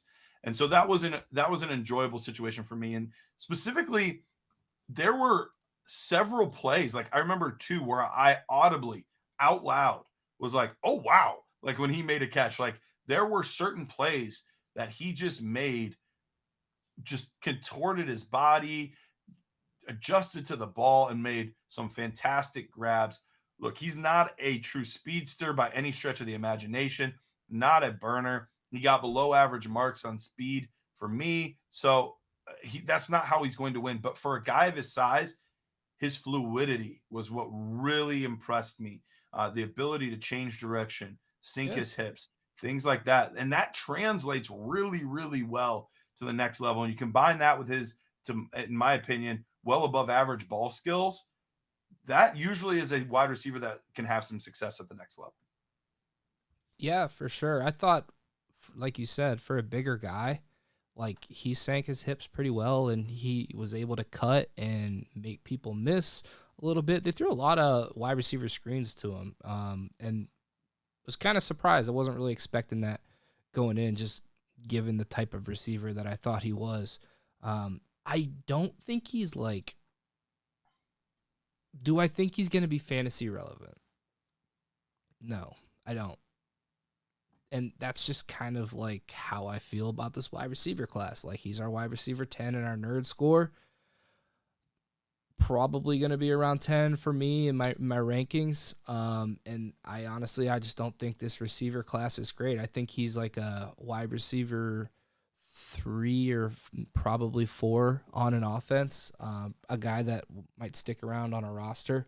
But I don't think like he's going to be a week in, week out guy that we plug in our lineups. Yeah, I wish I disagreed. I want to disagree because I like this kid, but this class as a whole, I mean, we're going to see score-wise, there's basically 2 difference makers. Like that's it in this class based on how we scored it, how we saw the tape. Now, that can change with draft capital. It can change in where they land and, you know, the situation, who's throwing them the football. Like that can land. But just on raw talent, I saw 2 guys that were difference makers in this class. And then I saw a lot of solid NFL players that are rarely going to help you in fantasy. And that's tough, especially if you're like a rebuilding team. This is a tough year for that because you love to build around those wide receivers. Those young receivers are huge, and you're just not going to have a lot to work with in this year's class. So he came in at number 10 for us. At number 9, my order is a little bit off. So, Jared, do we have, what is it, Marvin Mims that's next? No, we've got Jalin Hyatt. Okay, Jalin Hyatt next on our list. 6 foot tall, 176 pounds, 4.41 in the 40-yard dash. At Tennessee, he became Hendon Hooker's best friend. Like, and he didn't have a lot coming into this year. Like, he had some buzz, but it was really the Alabama game. 5 touchdowns against what's traditionally one of the best defenses in college football. Being able to put up those type of ridiculous numbers, absolutely wild. Absolutely wild. But when I dug into his tape, like, I had some concerns. I didn't love how limited he was as far as like route tree, things like that. Definitely more of a straight line speed kind of guy. I thought his hands and stuff were solid. So I didn't have any concerns with like drops and things like that. But at 6 foot tall, 176, like that's pretty slight. He is not a well-built player, but he also had the worst release score in the class for me at a 4. And maybe I was even being generous with a 4. And part of that's because he never did it. Like watching the tape, you don't see press coverage against him, like hardly at all. And when you do, he didn't win. But most of the time they lined him up in the stack or they lined him up in the slot. So that way he did not have to deal with press coverage. And he was able to utilize that straight line speed that he has to get downfield, get open and make plays. I don't know that he's a talented enough player for an offense to scheme him open at the NFL level. What do you think, Jared? So I think Hyatt has extremely good potential. Okay. And I say that because I think he has really good movement skills when he catches the ball. I do see him able to make guys miss. He's not just a straight line guy. And then his hands, like I wasn't expecting to see the type of hands that I saw from him. I gave him an 8. Like I think he has. I 7.5 for me, so we're not far off. Yeah, I think he has really good hands. And, I mean, he doesn't have terrible size. Yeah, he's skinny, but, I mean, he came at 6 foot, right? 6 foot, That's what I have. So, I think if he can learn to beat press, which I said earlier, those are the type of things that can be taught and improved upon. I mean, we're looking at a guy that has all the raw physical traits that you see and you want. So, I wouldn't be surprised to see him go early day 2. Coaching staff really liking, the catching ability of a guy that can just go out there and just run like a gazelle, and beat the top off the defense and, chuck it up to him. So he's going to be a landing spot dependent guy. I could see him being fantasy relevant. I was a little higher on him. I gave him a 73.5. So he comes in just a little above that threshold that we talked about earlier. It's 73 for receivers. When looking back to past classes. So I actually did like Hyatt more than like his ranking came in for our nerd score. Yeah, and we were talking about it beforehand. With our nerd score at receiver this year, your ranks weighed a little bit heavier in a sense than they typically would because I didn't have much separation from wide receiver 11 to wide receiver 13. Uh, there was literally 2 points separating wide receiver 13 and just a hair above 2 points if you want to add in 2 or 3 more guys. So, like 3 through 15 are basically 2 points apart for me. So that tells you what I thought of this class. Just a lot of like fine players, but not a lot of great players. So if there was somebody that stood out for you, they got moved up our list. So a good example is Cedric Tillman. Cedric Tillman on my list, he easily made the top 10, and he ended up being at 7 for me above Jalin Hyatt. But there wasn't like a huge score difference. It was about a point difference between the two. But I had him he at didn't 13. end up in our overall. Okay, but yeah, he didn't end up in our overall top 10 because you had him significantly lower score-wise than I did. So there is some of that in this class where I just had them so close together that they didn't affect the overall scores much, with the exception of these top 2 guys that we will get to. So I saw someone in the chat say Tillman over Hyatt. I did have that, but you won't really notice it based on this. But Jared, I know you liked Hyatt more than you liked Tillman. Yeah, that's correct. I don't know. We can talk about Tillman a little bit if you want. I mean, since we're... real quickly, I'll touch on we're running an hour and a half almost here, but... Yeah, I don't want to go too long on him. I did like Tillman. I thought there was a really good physical presence, always getting in the middle of stuff, pushing guys out of the way, like sometimes overly physical. But I really liked what I saw out of Cedric Tillman there. I thought his ankle injury like hampered him a little bit, but I still don't think he's a guy that's going to win with explosiveness, and that's what really hurt his score. But when we talk about somebody that has like great stuff at the catch point, that was what really enthralled me with Cedric Tillman. Just his hands were fantastic, hardly any drops, and would just rip the ball out of defender's hands. So that's why I liked him. Okay, well, let's move on to our next wide receiver. All right, cue me up because I think my list might be slightly out of order. It rhymes so with... is it Mims now? Bingo. It rhymes with bingo. Oh, Jonathan Mingo. Okay. Jonathan Mingo, wide receiver from not LSU, Ole Miss. For some reason, like I didn't write him down on my sheet. It's all right. Maybe that's what's throwing me off. I don't know why he's not on my sheet. I know from nerd score wise, he's on my sheet because he came in as my 5th rated wide receiver. But he came in overall as our 8th ranked receiver with a 72.86. I was very pleasantly surprised when I watched Jonathan Mingo because he was one of the last guys that I watched.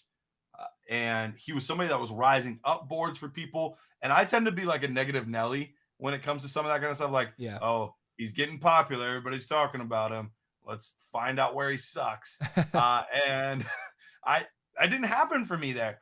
I thought he was very smooth, very good hands, not great production, which you would love to see better production out of him, but he got above that 73 threshold for me. I know he was a little bit below it for you, but he got above that 73 threshold for me, which means he is a guy that I do think could succeed at the next level. And when you're talking about floor play versus a ceiling play, I think this is one of the biggest ceiling plays in the class because he has the body, he has the speed, he has the strength, like he has all of these traits.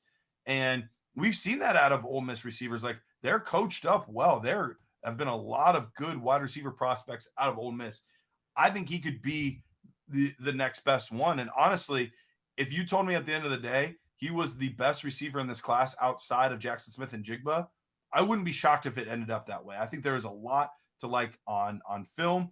I get it. The production wasn't always there. But Ole Miss was not a great offense, especially throwing the ball this year.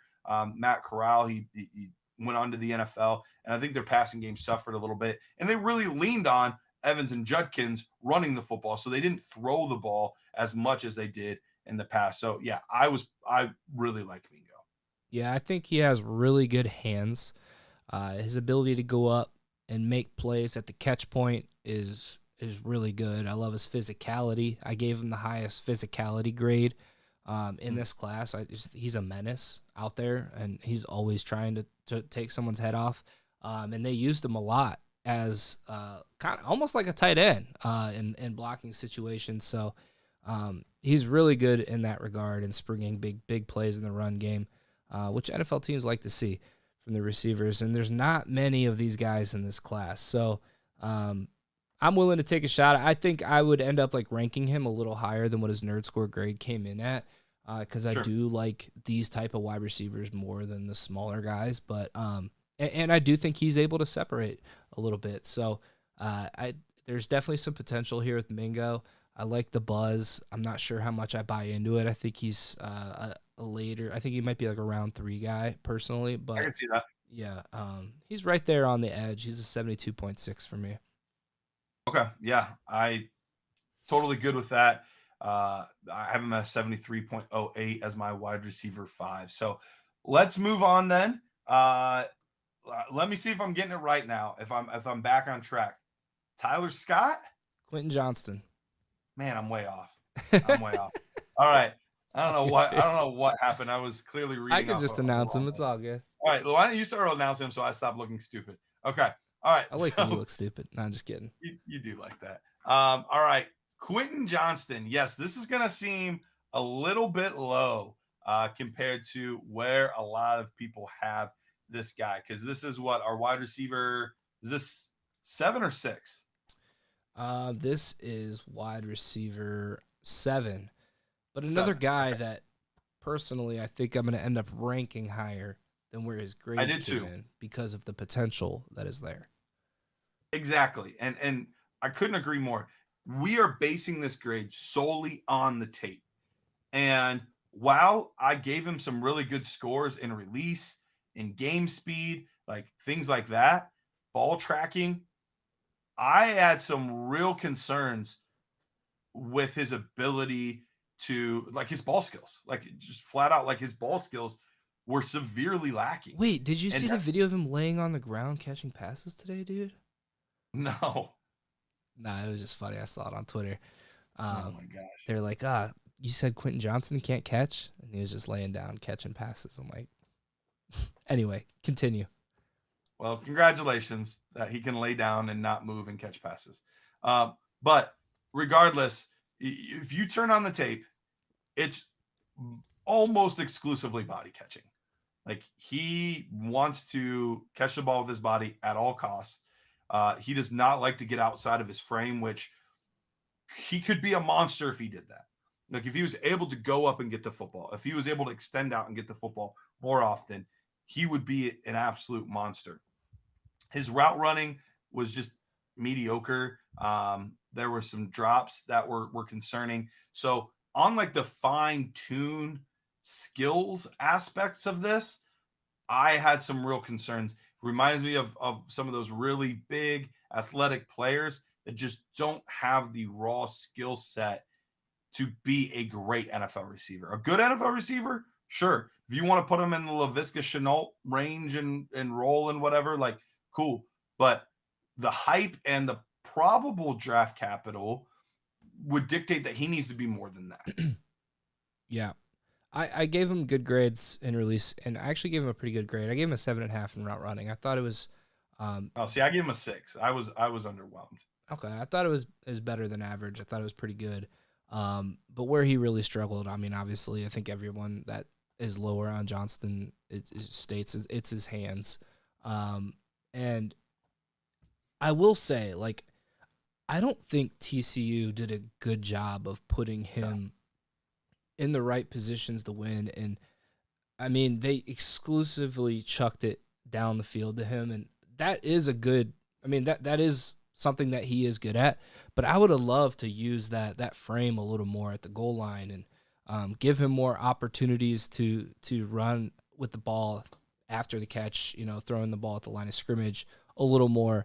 I think that the fit at TCU wasn't great, and I think that affected his grades a little bit because we didn't get to see him do some of the things that we would expect from a bigger player, but his movement skills for his size are very, very good. I've been tooling around a little bit. Garrett, I told Garrett I was going to bring this up a little bit on the show, but now that we have like 4 years of data doing this, I'm playing around a little bit with making like a separation score based on some of the attributes that we're grading, and his separation score is actually like third best in the class. So I think he is able to separate pretty good. But then I also made a spectacular catch score as well, and that is very low. So yeah, just some things we're playing around with that we might end up releasing next year. I want at the running back position. I want like a beast score, which is like power, contact balance, and I'm gonna write that down so we can come back to that. But that'd be a fun one. Anyway, all that being said, potential very high, risk also very high. Another one that could end up one of the better receivers in the class, could flame out and not be a thing at all in the next 3 or 4 years. Like, I see both as realistic possibilities. Yeah, and I mean, we're sitting here talking about potential, but how many times do we see guys with bad hands improve their hands? You look at a lot of the best receivers in the NFL, and there's some of what do they do the best? Typically, it's ball skills. And are we saying, just to call myself out, like, am I saying that he's got a lot of potential just because like we have him lower than consensus and we're protecting ourselves a little bit in case that we're wrong about this guy? Because I mean, I'm sitting here, I give him good release and route running grades, and then the things, I mean, we weight hands and contested catch ability, I mean hands specifically, a lot into playing the wide receiver position in our score.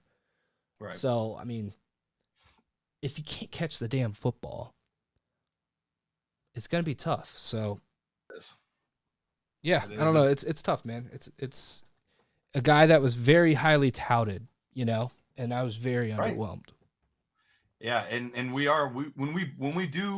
we put out numbers like this, like, we're putting ourselves out there a little bit. Like, it's risky, but we're going with what we see. Like, for better or for worse, we're going based off of what the tape is telling us. And from what we're seeing on the tape, we're underwhelmed.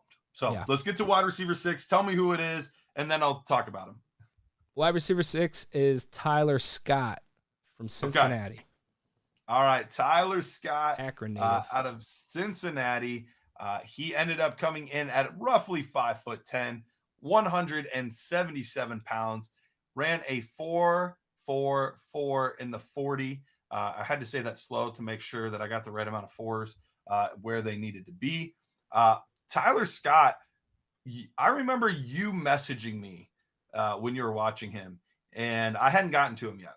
And you were talking about how impressed you were with Tyler Scott. And I was like, dude, I barely know anything about this guy other than the fact that Daniel Jeremiah was disappointed with his 4.44 40, and he thought he was going to be faster. Like, that was the biggest thing that I knew about Tyler Scott, and that he like showed up sometimes catching passes from Desmond Ridder when I watched him. Like, that's about it. So tell me real quickly what made you, really like Tyler Scott, because my score is fine for him, but your score is the one that kind of pulled it up a little bit. What did you have?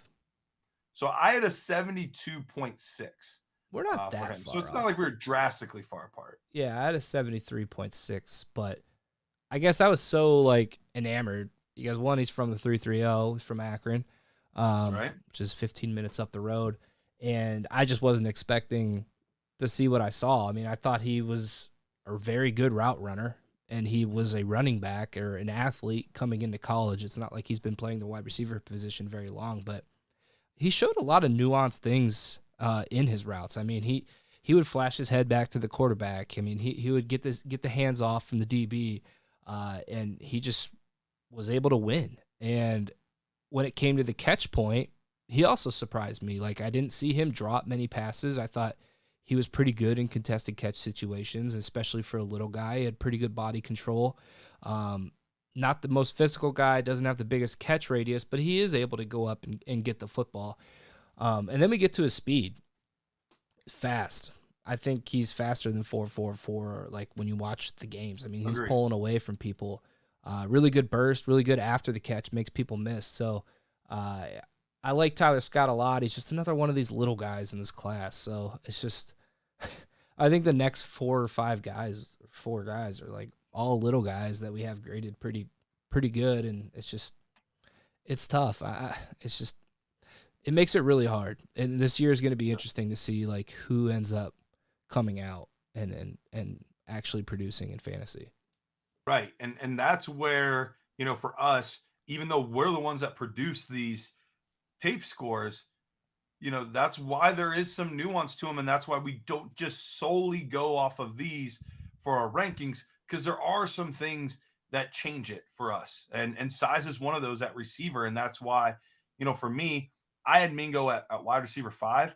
I might be willing to draft him as high as wide receiver 4 or even 3 in this class, bump him up a couple spots, because some of the guys that I liked their tape better, I'm not sold that they're going to be consistent contributors at the NFL level, because most of the time these undersized players have some really big weeks, but it's tough to trust on them week in and week out. And so that's where Tyler Scott falls a little bit. He's a little bit bigger than some of the other ones.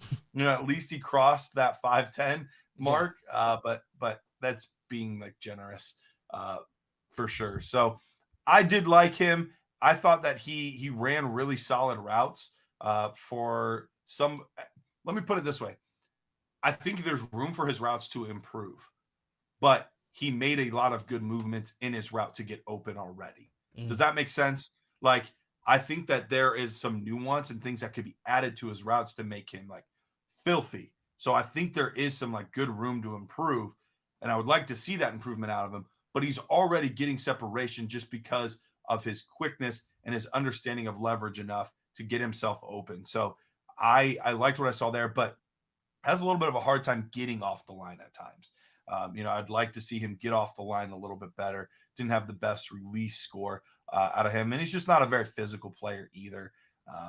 Obviously, most of these guys that are this size are not going to be the most physical players in the class. So real quick, that brings us. Okay. Before we get to the top 5 wide receivers, I think we should maybe move a little quicker through these guys. Who all is still here and rocking with us? Because we did not expect this to go an hour and 40 minutes and still not be through our top 5 at the wide receiver position. Honestly, I thought I'd be in bed already. But I told Garrett, I was like, we're just going to go, dude, and just be on for as long as we're on. So just curious, like how many, you could probably see how many people we still got in here. We got 125 that are still watching live. Oh, shit. Okay. Yeah. So people are on it, man. They're enjoying us. And if you're not a Nerd Herd member, the Nerd Score is for members of the Nerd Herd at dynastynerds.com. But you can actually get access for a whole year by using the promo code NERDS at Underdog. And this is for new members only at both Underdog and Dynasty Nerds. You can actually go to Underdog, deposit $10, and they're going to give you a 100% deposit match with that deposit up to $100 using the promo code NERDS. And we're going to give you a free year to dynastynerds.com and a Nerd Herd membership, and then also get you the extra podcast, access to the Dynasty GM, which, y'all, telling you the 2.0 is so close. There's been so many little updates to it. Don't rich this show right now, Jay. I know, dude. It's close though, and it's basically done. There's so many just little tiny tweaks that are being done right now. It's close, guys. So, absolutely, Jared. As soon as you asked who was here, the chat like exploded. Yeah, like tons of people that were like, "Oh yeah, we're still rocking." One guy did tell us though that his wife hates us. So that's something that we have to like take into account. Yeah, well, we appreciate you guys. Let's get into the wide receiver 5 here, Garrett. And he's guy that you really liked coming into this draft class. Another little guy, another good route runner from North Carolina, and that is Josh Downs. Yeah, I wanted his score to be so much higher.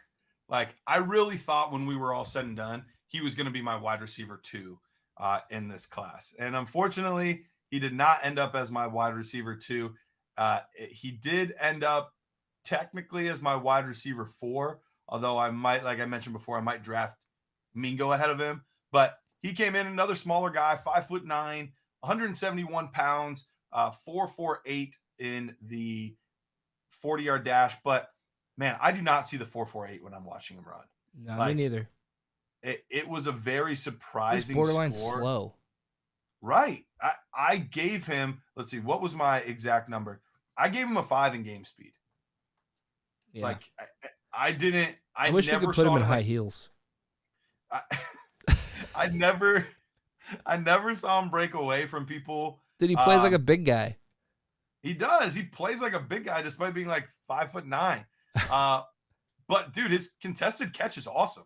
Yeah, like he catches everything. That's one of my notes. Everything. His quickness is still legit. Like he had one of the biggest separations from speed and quickness that I've maybe ever given. He had a 5 for speed for me and a 7.5 for quickness.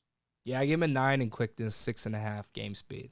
Okay, so we both had like pretty drastic differences in our like quickness for speed score. So that whip that's route, how he gets open. What's that? That whip route, man. He runs a nasty whip route. That's it's one of the cleanest whip routes I've seen out of anybody not named Hunter Renfrow. Yeah. Like he crushes it. He really does. He is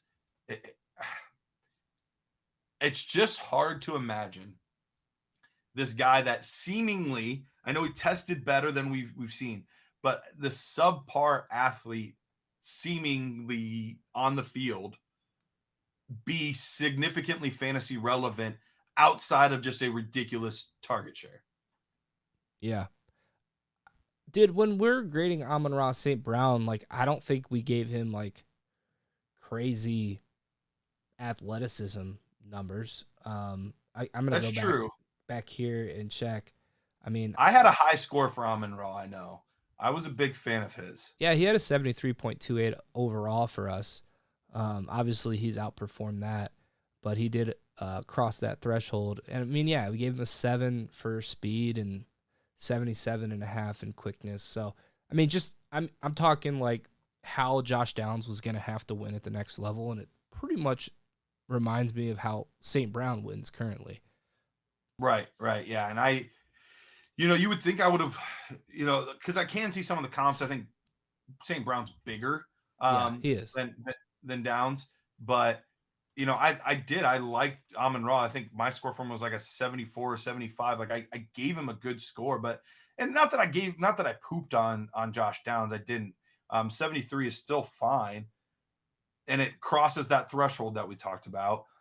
But I'm really genuinely worried about him consistently being able to put up good yardage numbers. Like I could see him having decent catch totals if he gets the right offense that's willing to feed him.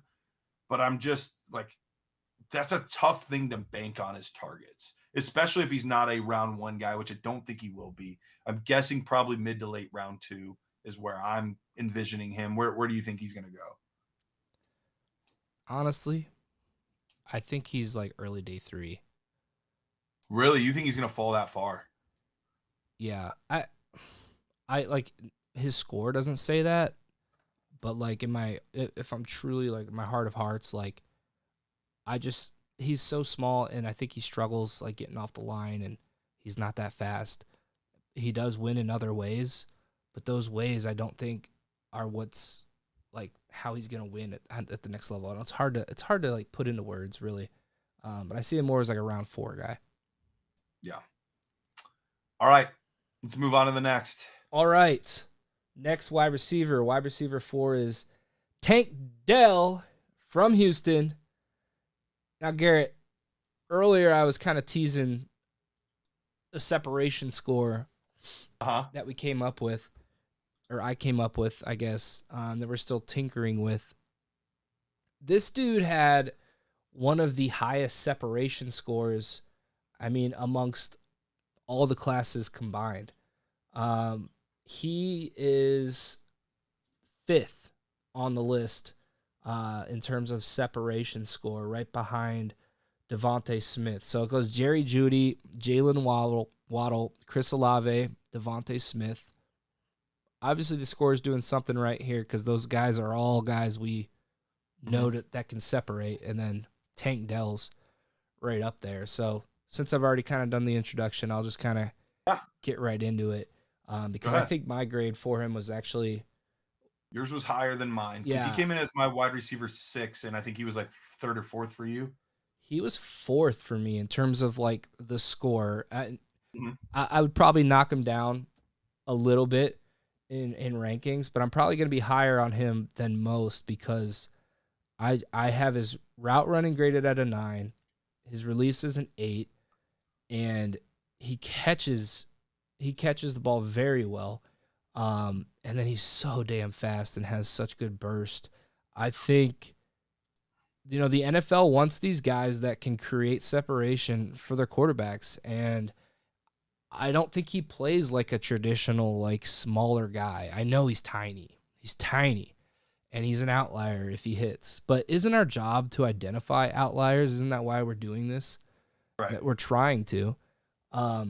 So, I mean, we're trying to get those outliers for you guys and us. And if I'm doing this correctly and I'm seeing what I see, like, Tank Dell's a guy that I'm definitely going to target. Obviously, I'm not going to take him like wide receiver 4 off the board because, like, I think most are going to have him lower than that. And when you're in a draft, you play the value game too, or like where you think, you try to play that game. So I think you're going to be able to get Tank Dell a little later, but I think you should try to scoop him up from what I see. Yeah. I have a really tough time with him because he came in as my wide receiver 6 in this class. But he got a good score for me.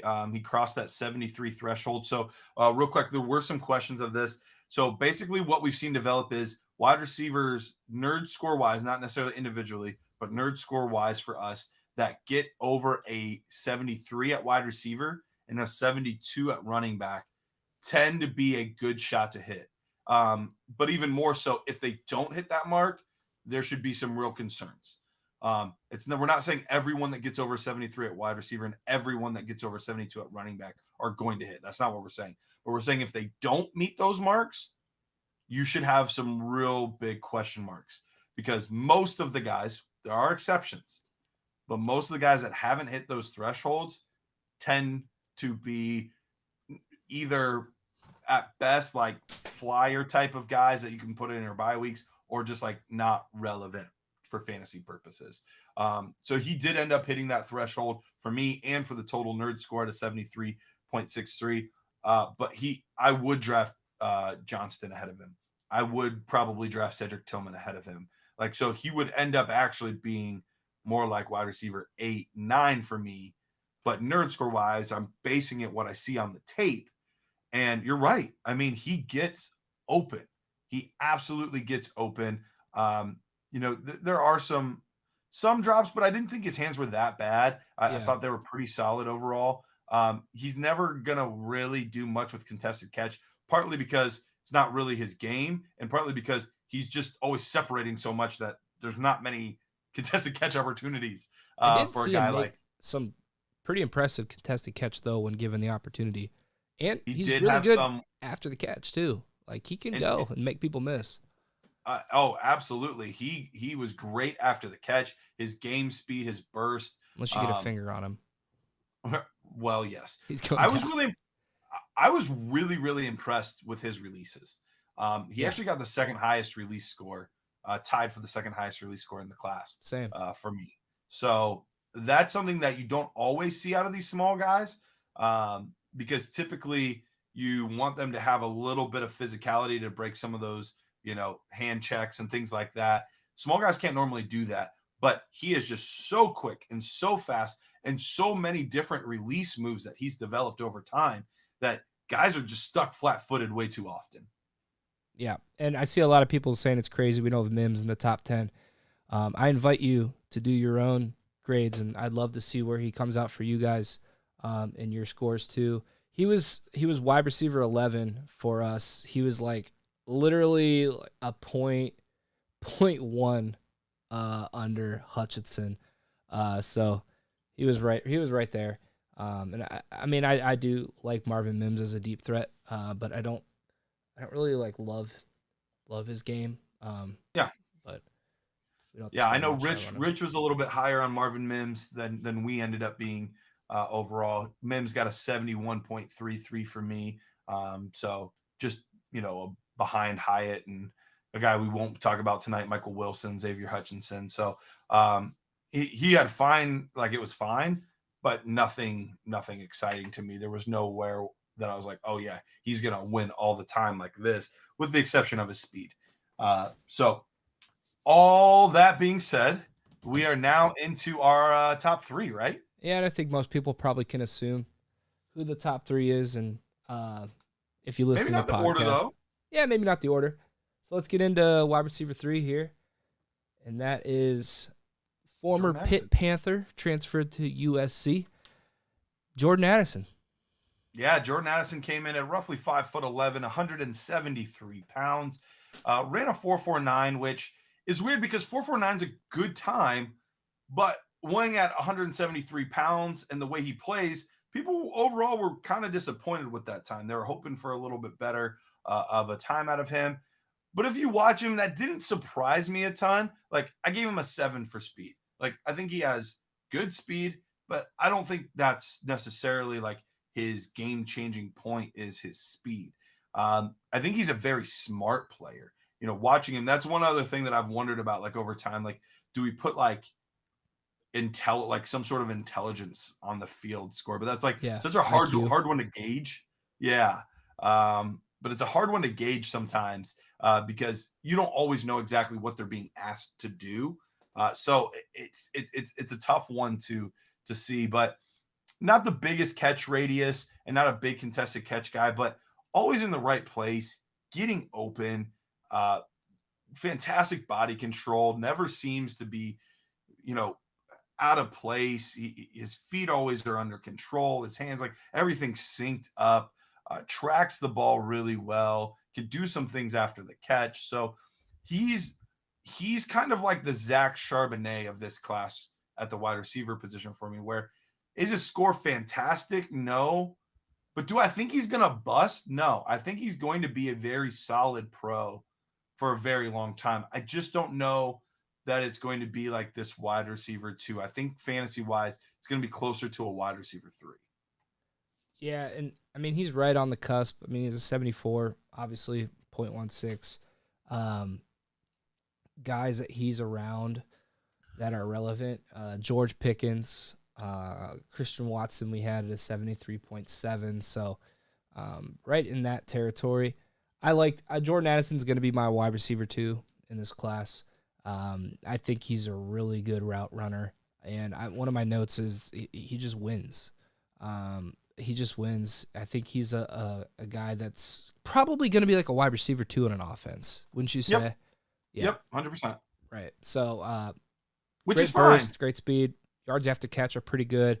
Not going to break many tackles or anything. I think he does need to improve a little bit with getting off the line of scrimmage. But his release package, he's good at varying that. But yeah, not much else to say on Addison. Let's All right, so let's get to our top 2. Yeah. This is where the scores jump a little bit. I had the number 2 receiver, and I was the one that kind of pulled up the score a little bit on this one.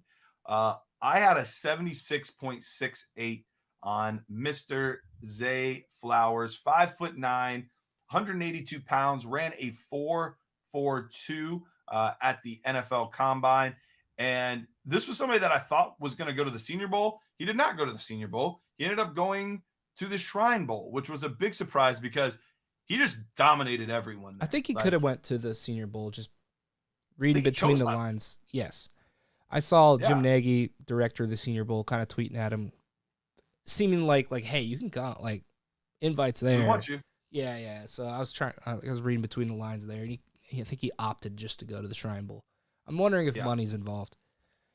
Yeah, it's tough to say, what exactly happened there, why he went there, but Zay is different. And I'm not necessarily saying that in like he's awesome, although I do like him quite a bit. But the way he does things is just a little unorthodox. Mm-hmm. Like, he doesn't move the same way as other players. His step patterns are a little bit different than other players. His gait is a little bit different than other players. And he's somebody that I don't necessarily think has elite speed, although I think he has very good speed, but it's his burst and quickness that he really wins with. And he makes guys look stupid, whether it's with the ball in his So hands. fun to watch.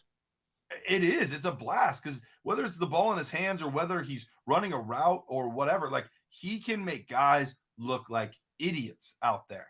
Now, I don't think he translates to every team the same way that, like, I think Jordan Addison could fit on almost any team.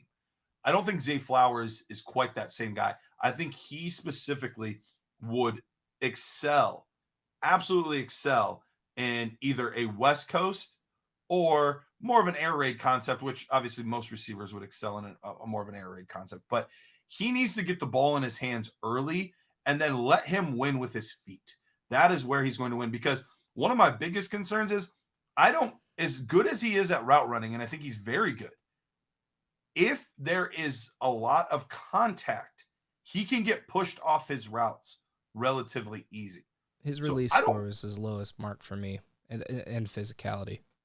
Yep, that and catch radius for me as well. But yeah, he did not get a good release out of me either. But I want the ball in his hands early and often. Mm-hmm. I want him to kind of like Debo. He wins a little different. Debo's more like power. Debo's more physical. Yeah.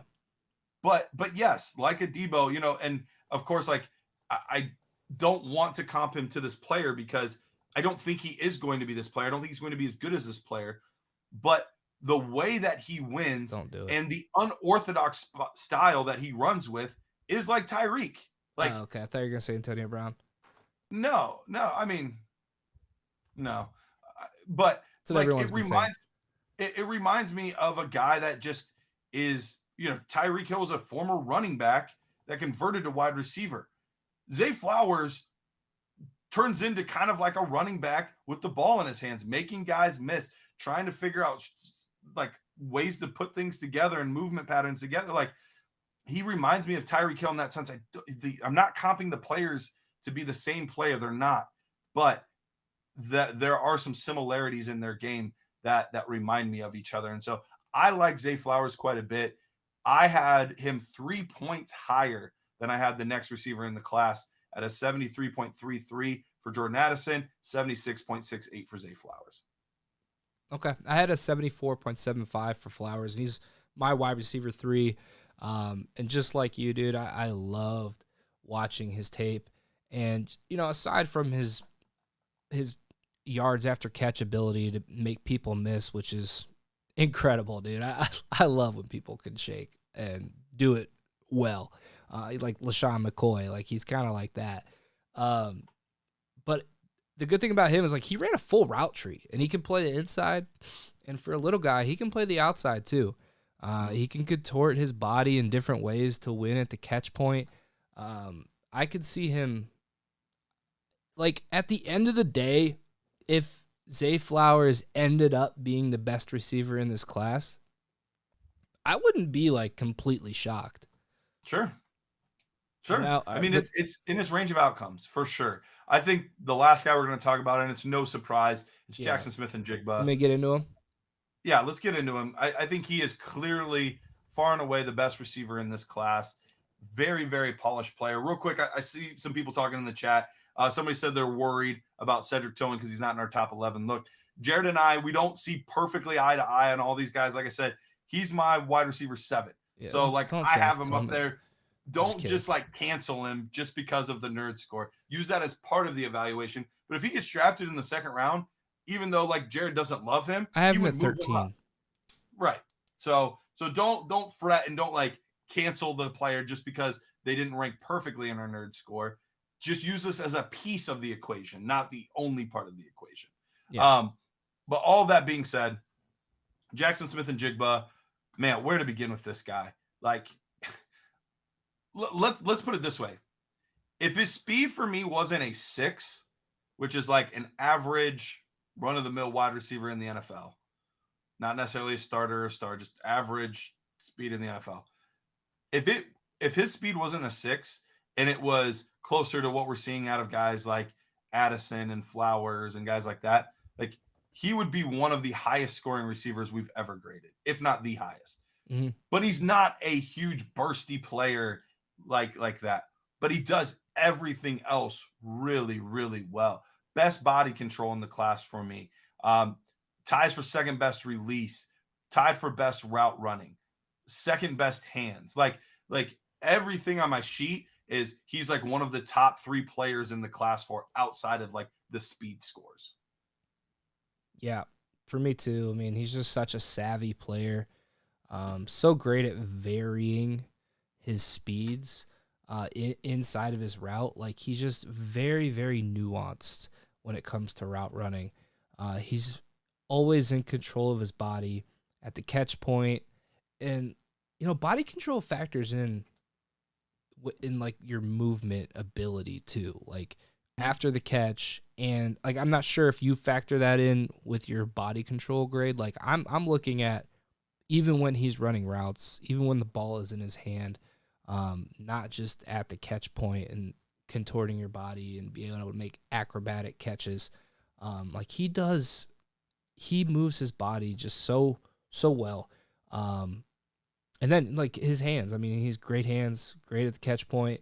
Route running's great. We just talked about. I mean, there's just not much to dislike about Njigba except for his burst and speed. Like, what'd you give him for burst? Because his 10 split was pretty bad. I gave him a 6.5. Okay, I gave him a 6. Okay. Yeah, it's just, I mean, it's a speed in his burst. And like you said, I mean, if those marks were like in line with other receivers, like the top receivers we've graded in the past, yeah, he might even be the highest. Well, speaking of that, let's get to our top 5 receivers. We didn't have anybody in this class get within our top 5 of all time. This is, of course, reminding again, I know not everybody's been here the full time, but this is year 4 for us doing this. We've crushed 3 of the year on receiver. Well, I'm assuming we've crushed this year. I shouldn't do that. We've crushed the past 2 years at receiver, and we struggled. We were okay the first year at receiver, and we've done really well all 3 years at running back. But these are the scores that we have all time for wide receiver. Jared, break them down. Yeah, so at 5, we had Rashad Bateman. 4 was Jalen Waddle. 3, Jamar Chase. 2 is CeeDee Lamb, slightly above him. And then Devontae Smith was our wide receiver 1 all time. And then just some other notes. Garrett Wilson's wide receiver 6, just outside the top 5. Oh, breaks my heart. Yeah, and Jackson Smith and Jigba actually is between Jamison Williams and Jerry Jeudy. So obviously he's in good company. Doesn't quite make our top 5. But I mean, all these guys, with the exception of Rashad Bateman, have had, even in their young careers, have been incredibly, incredibly successful. Have shown a lot. Bateman's had a lot of injury issues, and I mean, not the greatest landing spot for a pass catcher. Not to make excuses for us, but liked him coming out. Right. If he goes to a more traditional passing offense, if he's been able to stay healthy, it might look a little bit different. But that shows once again, like, we don't change the scores. Would I love for that to say Justin Jefferson instead of Rashad Bateman? Absolutely. I would love for it to say that, but it doesn't. And we're learning as we go. And I think we've gotten better at receiver legitimately. Every single season we've gotten better at receiver, better at judging them, better at what we're looking for and how we score these guys. So yeah, Jared, we've gone over 2 hours on this show. Do we want to open it up? Yeah, do you have the bandwidth mentally? Yeah, I don't care. I just got to pee again. Ask a couple questions. I don't know. Like, we could talk a little bit about, if anybody has questions, this is the time to put them in the chat. I'd be happy to answer. Specifically, like, in and around the nerd scoring these prospects. Like, I'd rather not like talk about like random trades or things like that. No. But what are your guys' thoughts on us adding like a separation score? And it's not necessarily like a grade that we're giving. It's another weighted score within the grades that we're already doing. So like the separation score would take into effect or take into account, let me see what I got. It would be their release, route running, game speed, burst, and quickness. And all of those things would be weighted a certain degree to spit out a separation score. And like I kind of went over earlier, I mean, number 1 is Jerry Jeudy, Waddle, Olave, Devontae Smith, Tank Dell, Rondell Moore, Sky Moore, Hamler, Ruggs. So we're still playing around with it to kind of get the right mix, so to speak. But, doing those kind of things, or a beast score for running back, like Garrett said earlier, spectacular catch rating. We're trying to do different things and, not just tweaking the nerd score itself, but adding in different scores from these grades. Yeah, so we've got a lot of questions coming in. A couple about JSN, ideal landing spot, and can he play outside? I think he can play anywhere. I think he can play outside. You can put him at X, you can put him at Z, you can put him in the slot. Mm-hmm. We saw a lot of him from the slot, but that was what Ohio State did. Ohio State typically took their best receiver and they put him in the slot. That was something that we saw from Garrett Wilson. We saw it from JSN. We've seen it and at the NFL level, playing in the slot by no means is a death sentence. A lot of the best receivers on teams, we see it. CeeDee Lamb, Devontae Adams play a lot of out of the slot. But I think if a team wanted him to play outside, I don't think there would be any issue with him being able to play outside. As far as his ideal landing spot, there's a few places that I thought of. I would really like to see him be a Charger. I think him and Justin Herbert for years would be fun. I mean, he's a little bit better version of Keenan Allen. I don't know. What do you think, Jared? I'm sitting here got my answer prepared. I'm like, Chargers. That would be a great fit. You take that. So, yeah, I don't have much to add from there. I think, just to add on to what you said, though, a little bit is yes, I do think he can play the outside. I don't think he's just a slot guy. Any other questions you like? Yeah, there's a few more. There's a bunch of come in. Who are some players that we think could maybe outperform their nerd score? Does any come to you real quick? I got a couple. And granted, some of these are going to be biased based on maybe we gave them personally a slightly higher score than the nerd score gave. So that could be part of it. One player I think that definitely could potentially outperform their nerd score is Cedric Tillman. We've talked about him a lot. Another one that's weird for me is Michael Wilson out of Stanford.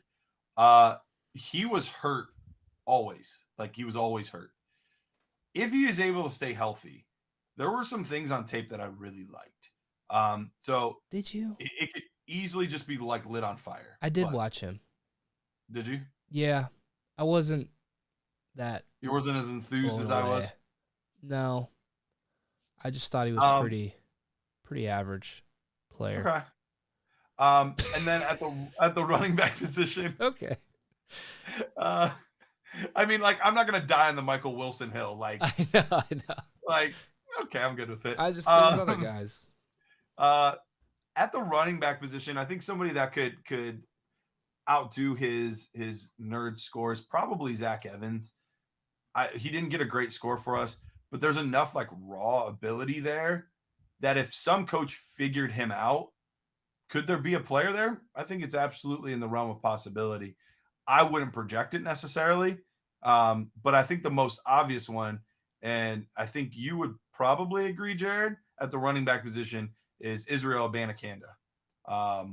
Size speed freak. But there was just a lot of like little things, like zero patience. Like he has no patience at all. Dude, his grade is really bad for me. And I'm single-handedly bringing him down. Dude, all right, I'm not done with him yet.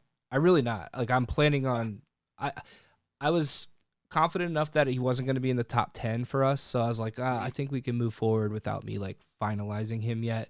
But I got through like at least 5 games of his, and I like to at least do 4 at the bare minimum. But the fact that like I see so many people that I respect actually having him much higher than where I have him currently, like I'm definitely going to go back in and just reevaluate a little bit. But it's just, yeah, I don't see it with him, man. It doesn't make anybody miss. I think his vision and patience is pretty poor. I know he's got a ton of potential as far as like his speed goes and his burst goes and his overall physical profile. But I just think there's a lot missing there about being a running back. One thing Kai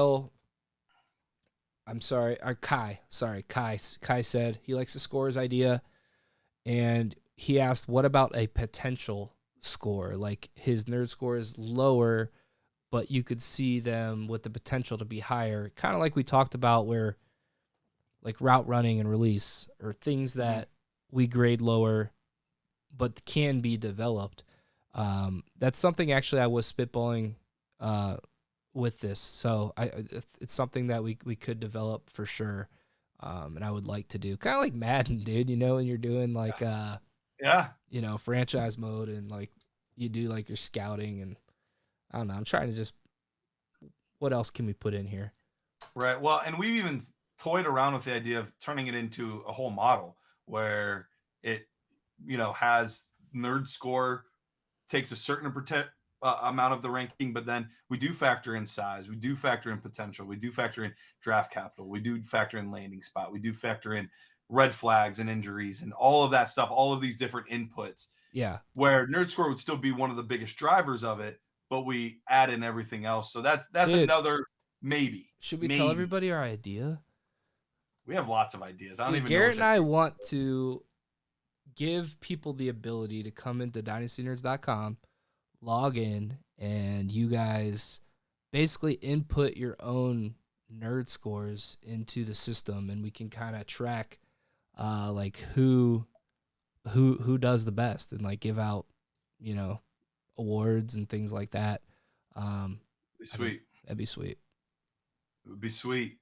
It might happen. All right. So I'm going to be the bad guy. Jared had like a full wedding over the weekend that he had to be in and like all this stuff. And yeah, so he's had a crazy weekend. I know he's had a busy day. I've had a wild day too. It's almost 11:15 here. So I would love to stay on like for another hour and answer every question, but I just don't think it's realistic tonight. Hit us up though on Discord. Hit us up on Twitter. Go ahead, Jared. What?